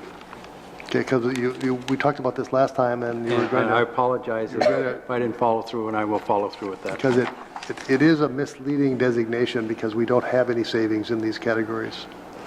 So that's my comment on the approval of claims. The budget revisions, you're asking us to revise the budget by $1.8 million, and even though you explained that in part in the meeting, it wasn't clear to me where the $1.8 million came from and why it leapt onto the radar. So could you tell us again, since you're asking us to revise our budget for the year ending June 30th, 2010 by more than $1.8 million, how that entry came to be and where the money's coming from? When we originally adopted the budget put the budget back a year ago in April for the current fiscal year, at the time we anticipated having a bond sale. And the proceeds of that bond sale was part of the budget and ended up being in part of Fund 6. The part of the budget the part that you have on tonight's agenda here for that $1.8 million was not anticipated at the time that we put the budget together. That $1.8 million is a result of proceeds as a result of the bond sale that was designated for debt service. So how do I know that by looking at this sheet? I don't. I only know it by asking you questions, right? There's no way. There's no footnotes on here to tell me what that is. I mean, I don't like asking you questions all the time, but I'm just curious. So that's the result of 2009A, right? This is the capitalized interest on 2009A? I believe that's to be correct, yes. Okay. And so that's the first of two payments of capitalized interest, one for this year, one for next. So we'll have the same thing next year? A portion of the next payment will be part of this, yes. Okay. Now, when I look back in the records authorizing that amount of repayment, the Exhibit A in the resolution was empty, was blank. Do you have an Exhibit A that's filled in? I presume you do for that levy, 2000 and 2009A? Well, I have the bond document. Okay. And they specify the different years and different amounts. The resolutions that you consider on the day of the bond sales, we give you copies with blanks prior to that because the sale occurs on the day of the board meeting. And that's part of the documentation that Attorney Tofty comes with, as well as Mr. Hoheisel. and they, so we provide those documents to you on the day of the meeting. It wouldn't be in the, if you look back at a book, it wouldn't be in there because of that reason. So it'll be in a loose leaf sheet labeled Exhibit A, and it'll have this number of $1,801,452. Yes, it will. Okay, great.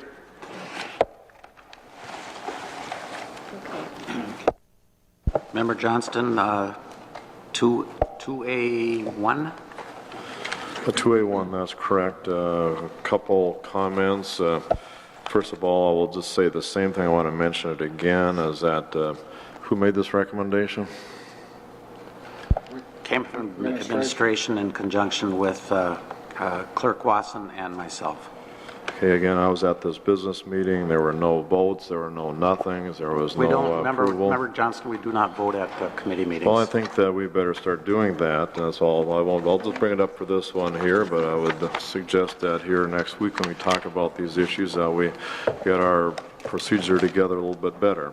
Okay. And I'll leave it at that. I do have a question, though, for Mr. Leiter. You mentioned on line number 1 the ERVs, which is energy recovery ventilators, and I'm curious, was there done any cost benefit analysis and/or carbon footprint analysis on those? And I don't necessarily expect you to answer this. Maybe am I making a statement more, Mr. Leiter? And I mean, I wasn't expecting you to answer that, but I'm going somewhere with this. So should I continue, or do you want to try to stab at it? No, I'm glad that you didn't expect me to answer it. Okay, the reason this is important is I think that there should be analysis done. We're claiming these are all green schools, and I would certainly highly recommend that a carbon analysis be done on this. And again, while I have to bring it up again, I think most people in the city of Duluth know that Johnson Controls has not done very well on the steam heating plant, and I think that's the whole thing about energy savings. And I think here we're not talking about energy, we're talking about carbon, which I think is the gold standard for sustainability as carbon. I think that's real critical here that we start looking at that and certainly question some of the data that Johnson Controls has so far provided for the district, because we remember also here that the red plan hinges a significant amount on energy savings as well. And I'm hoping that there been some analysis done on this by the consultants. And Mr. Leiter, we can talk about that later, but I think it is critical from lots of viewpoints. Savings for the red plan, carbon footprint, all those items here. And again, I think I'm hoping there's scrutiny done considering what's happened in the steam plant. Chair Grover, Member Johnston, I would, I guess, respond in part without getting into specific analysis that was or wasn't done, is that our engineers and architects have been working diligently to assess the various design elements from mechanical in all areas to result in the LEED certification, and that process in itself does have some definitions, requirements, parameters that allow that certification to ultimately be achieved. So without getting into specifics, I think that is there for the school board to understand, and I think it was a direction that was given to us by the school board that we pursue for our new schools. And what type of analysis was done for that, I'd have to defer to the engineers and exactly what they had to do for that purpose. Yeah, no, I certainly appreciate those comments. I wasn't expecting a hard one, but it is maybe you and I can talk about it. The LEEDs thing, particularly when it comes to carbon. I think I mentioned this before, and I'll mention it again because it is very important that the LEEDs buildings so far that have been monitored have been using on an average 40% more energy than were calculated. And again, this comes back to the calculation versus measurements, and that goes into the whole Johnson Controls thing on the steam plant. But with that, I will stop the discussion, but Mr. Leiter would appreciate having maybe discussion on that. I think it is important here in what we're going. Okay, Member Johnson, you want to go ahead with bid number 3 there? Sure.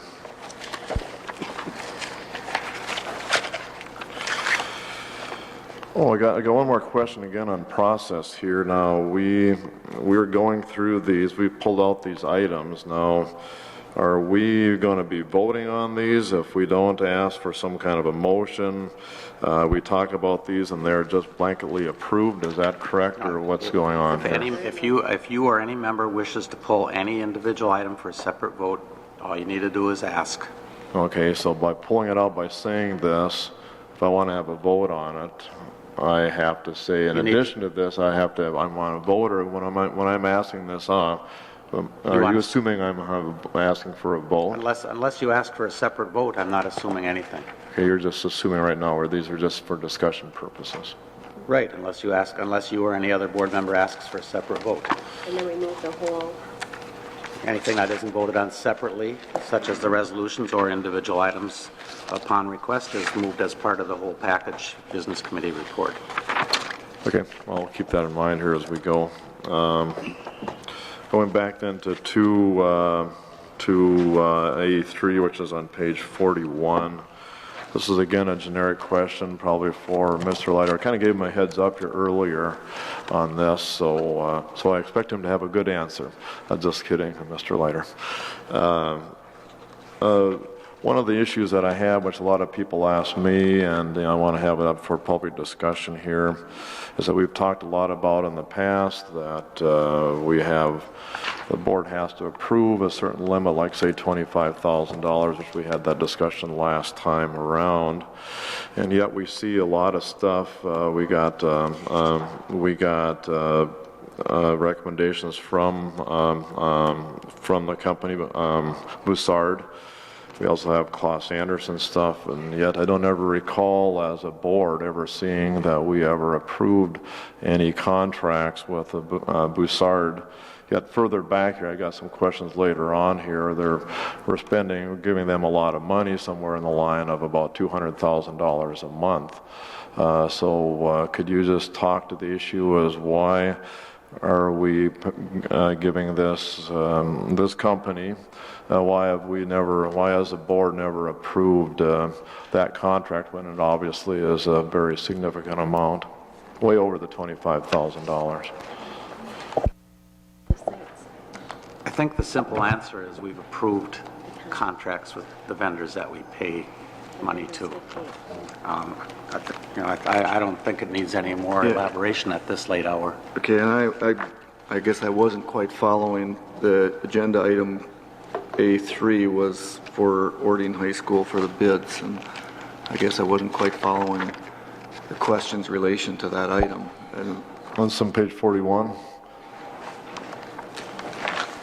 Yeah, I didn't have a question on the bid itself. I had a question on Boussard and the contract that we have with Boussard. It appears that the school has a contract with Boussard for a significant amount of money, but that money is never, that contract has never been approved by the board yet. I see, the reason I'm bringing this item, this is the first place in the agenda here that I've seen Boussard's name, so I said, okay, I want to ask a question on this, which a lot of people ask me repeatedly. So again, that's why I'm asking. Could you clarify where you see Lessard, because I can't find it. Page 41 is kind of where the... Oh, Bossart, okay. We approved Bossart's contract long ago. I mean, let's not get bogged down in this. They have a contract. Well, I was told that they don't have a contract. Well, that's incorrect. The Bossart is a sub-consultant to Johnson Controls, just like LHB, ARI, Kraus Anderson is. So the district's agreement is with Johnson Controls, and we had the right at a point to not accept their recommendation for the construction manager, and we didn't. We accepted it basically. So that was in our agreements with Johnson Controls, our master agreements, and our program management agreements. Okay, so my understanding correct here that the Boussard contract is a subcontractor of Johnson Controls, and we did not approve a contract with Boussard. We approved a contract, I guess we approved a contract with Johnson Controls, but nothing with Boussard. That's correct. Is that correct? And that part is part of the reason why, and we referred to a number of times, that the payments that go to Johnson Controls in most cases is passed through to their sub-consultants like LHB, ARI, DSGW, the mechanical, electrical, architectural engineers on the project. Just asking for that clarification here. And a comment on it is that I thought Johnson Controls was a construction manager. We have lots of layers of construction management here, and I think that seems to be like a lot of money going out, which I thought that's what we hired Johnson Controls for. And certainly if I was in charge of this, I would certainly be doing it different. And so I've got that concern. Particularly when I look at all the money that's going out to these, I don't think it's money well spent.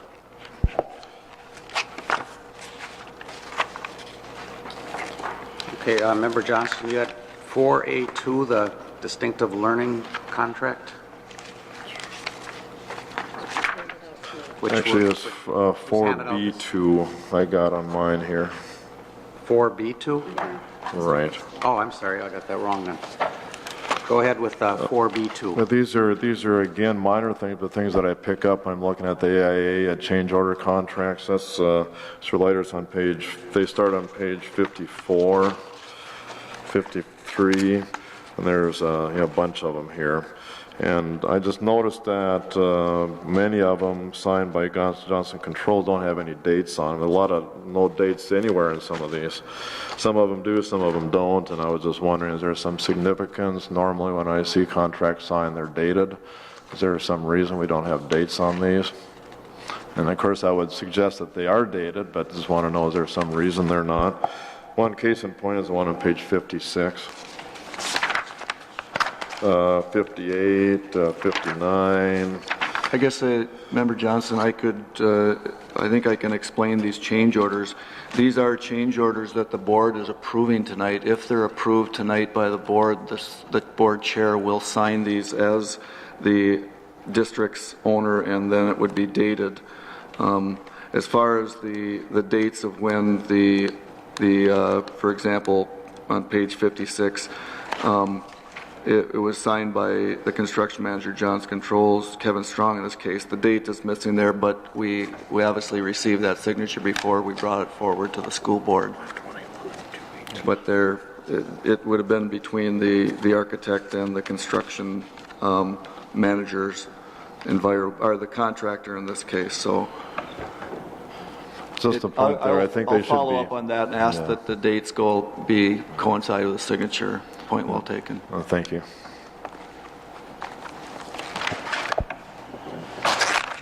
Member Glass, 6A. Can I ask a question on this last page 56? Is that date 3/18/10? On the one we were just talking about? Is that a 2 or a 3? 2. Looks like a 3. Member Glass, please take the item you pulled. Yes. Which is 6A. 6A, there was no $94,000 item on there, and so I was wondering why that came to be. And as I recall, this was added after the business committee meeting? And who requested item A74? 4A2. 4A2 is for $92,000. Didn't make it onto the expenditure contracts. Or is that because it isn't there yet? Okay. It isn't on that because it's not approved yet. Expenditure is different than contracts. 4A2, correct. Contract. And that contract starts on September 1 of 09 and goes through May of 10. Why are we post-dating it, or why are we going back so long?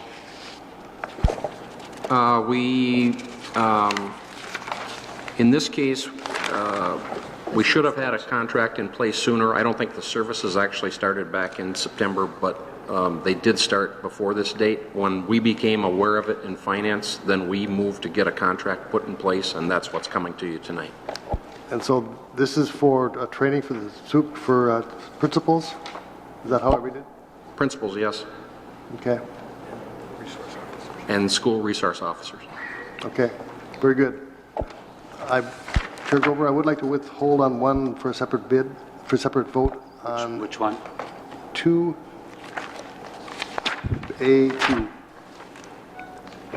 asbestos abatement. 2A2, which is bid 1182 asbestos abatement at East High School. Okay.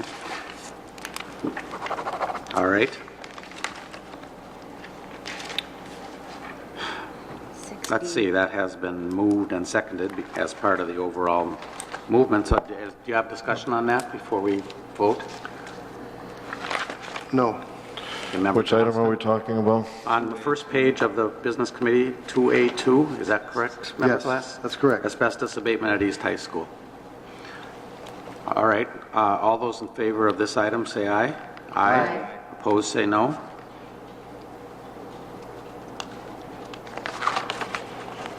Wow. That passes unanimously. Right. All right.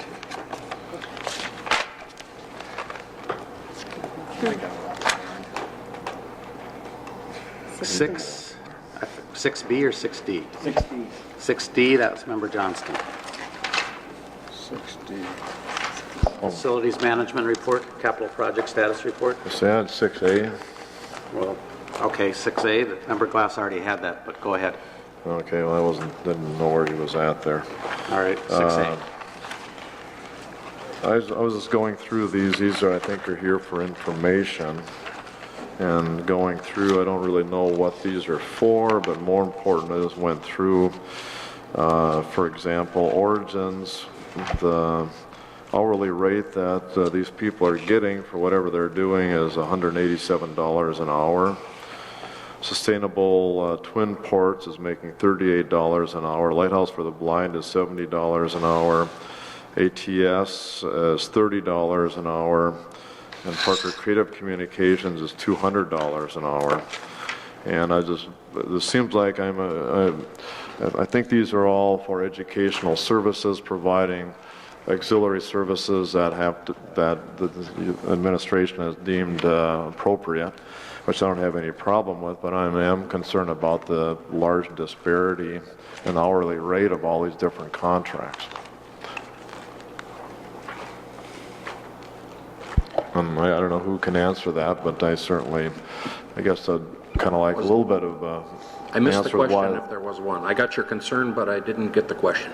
Okay, the concern was, my concern was the goes from everywhere from $200 an hour to $30 an hour. And since these appear to be educational services, promotional items that the school is deemed to be necessary, which I don't have any problem with. But it seems like the hourly rate that's being paid for all these consultant firms should be similar, rather than almost off by almost a factor of 10 or 8. In this case, first I'd just like to clarify for the board, all of these are done within the budgets of the programs that are noted in the write-up here. Several of these are grant related and relate, in fact, to the Safe Schools Healthy Students grant. In terms of the disparity of the hourly rates, certainly it relates to the work involved. It also may relate to the amount of presentation or travel time or anything else that would cause where we're beyond just providing a product or anything like that, where there are services involved, and again, people have to travel to do that. That might we do end up paying for people's mileage and things like that. So there can be additional items that ultimately impact that hourly rate or the total charge that we're going to have, and that would create some of the disparity that you're citing, Member Johnston. Okay, so you're saying if there's you're kind of billing into the hourly rate, other expenses that may be there. Is that what there may be, but again, the different skill level or the degree of difficulty, if you will, or whatever skill set is involved in preparing and performing these tasks would certainly have an impact on that as well.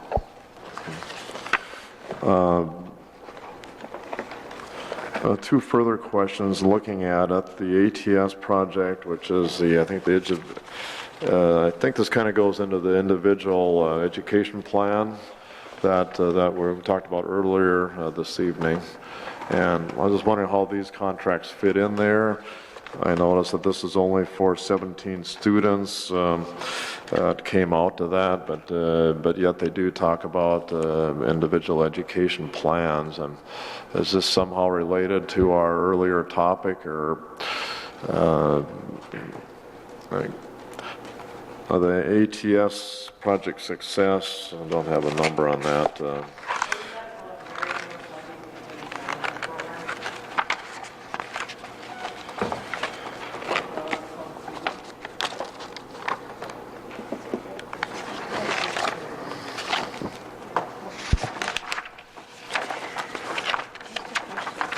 The question is that we already passed earlier, we already have education disparity program that this board approved, and yet some of these things seem to be duplicating that effort. And my question is why? Since it seems to be pretty small amounts, I mean, well, what are these contracts for if we were already changing our program? Mr. Hanson, I'm going to suggest, since this is an informational item, that you contact Mr. Johnston sometime after the meeting and get the answers to questions that he wants. These are excellent questions which should have been raised and could have been raised at the business committee meeting, and I don't think we need to again, it's 10:45. I think it's time to move forward here. Again, especially in light of the fact that these are informational items here. They're not here for board action tonight. I can gladly do that. Basically, this is through Learning Services that's bringing this to me, and there are special educational services that they provide to select students based on that student's need, and it meets the terms of the funding source, in this case, title programming that we're spending the money within. But I can get you more information than that should you need it. Sure. Just one follow-up question of financial question here. Again, you're under the 25,000 to get approval, and I don't have any problem with that. I'm assuming you are. I was worried about what the disparity of rates that these are getting. That there has been at least a looking at of any getting quotes on there, and I'm hoping there's some kind of at least looking at if there's any competition out there that could maybe get us a better price, more in line with the lower dollar values than the higher one. We do that, and the program managers within each of these areas know what our expectations are there, and they perform accordingly. Okay, and those are under record or put in a file somewhere that, okay, you called up somebody and got this. I mean, that's all I'm asking for. Is that being done? We're performing within the policies that we have, and so that's done in some cases, and in the lowest dollar amounts it isn't necessarily done. But again, there might be some work done in a prior period or something like that that would provide much of the same satisfaction. But again, we do that rated or based on rather dollar amounts involved in these contracts. Thank you. All those in favor of the business committee report, I still have 6D I haven't talked about. I'm sorry, 6D. Go ahead, Member Johnston. This is a question for Mr. Leiter on page 113.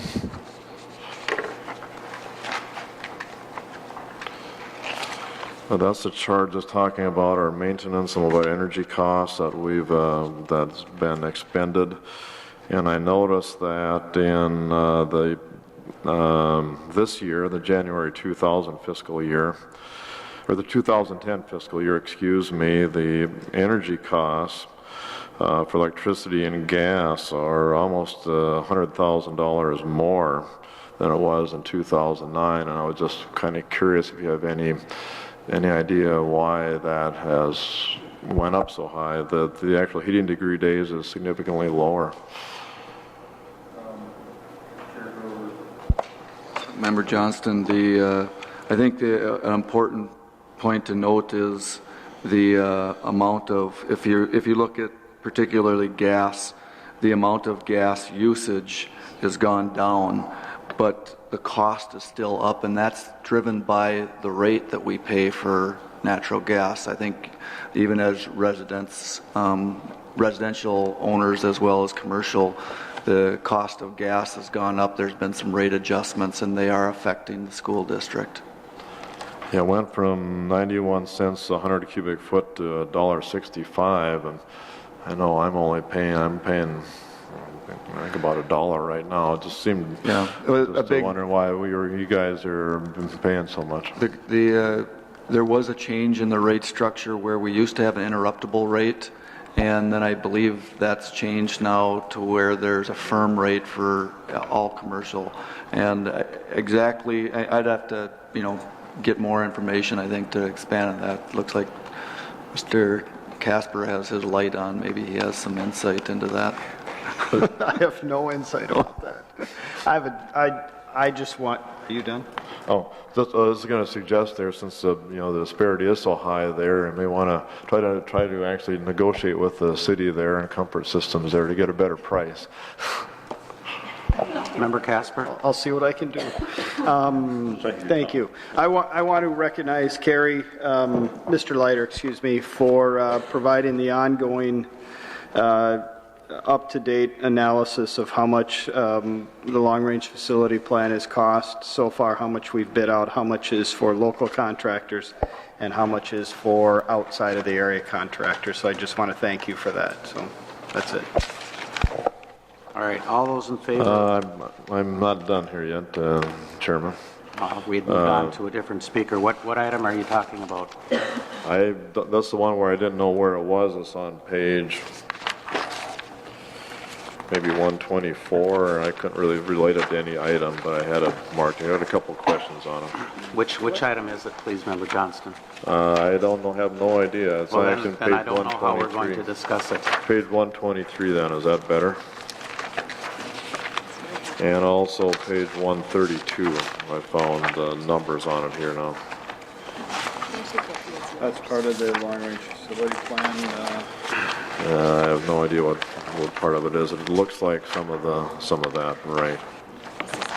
I'm not finding a one. Oh, here we go. Okay, it's the transactions by object code. Go ahead. Right.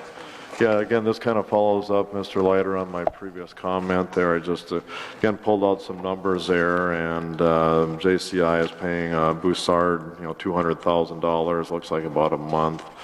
Cross Anderson is only paying $10,000. Just a question to you there, Mr. Leiter. Is Cross Anderson and Boussard, do you have them on different projects, or why is Boussard getting 20 times more than Cross Anderson? Just I think without looking at particular lines, there's a number of payments made relative to reimbursable expenses associated with the projects, and the projects that Bossart is currently overseeing are advanced, and their progress happen to be Ordine and Denfeld, which are both well underway, and so there's more reimbursable expenses. And some examples of that are temporary heat in the existing building at Ordine. That's a reimbursable expense that we pay for, and so those are the type of things that are showing up where we pay John's Controls based on an expense report that Bossart or Kraus Anderson submit to them with sufficient backup to show and substantiate the reimbursed cost being requested. Okay, thank you. And I have asked before, and I'll work with Mr. Leiter on this again. I would like to have a little better format and showing how much Johnson Controls make, and that I got to go through and add all these things up. Seems like it'd be easier to put a spreadsheet together to do that. The other comment I've got is again what Member Casper was talking about. Remember we talked about this here I think a month ago, the nice colors. And I know the trouble with this is I can't see the colors, and we had color coded. The ones that were red, I think, were local. The ones that were yellow were not local. It really was an aid for us to be able to keep track of what's local and what's not local. And just a request that.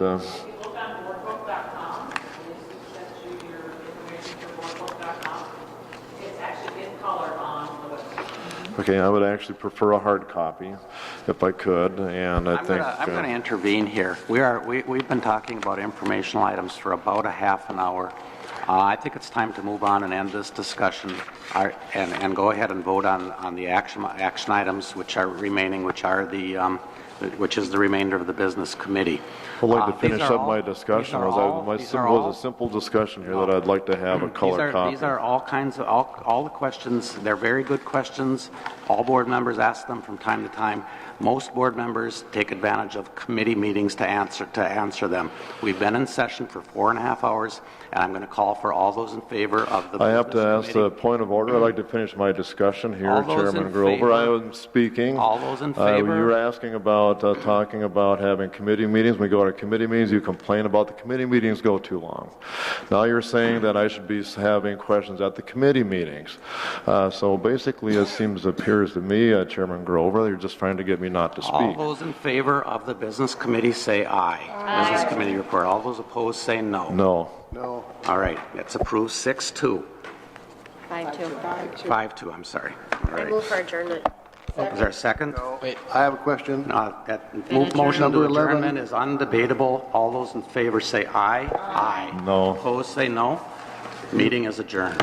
You pass over your agenda items here. Number 11 is specific on this agenda, and you missed it. Which one is item 11? Questions and other. Oh, we're adjourned. You guys have already done the questions enough. Plenty enough.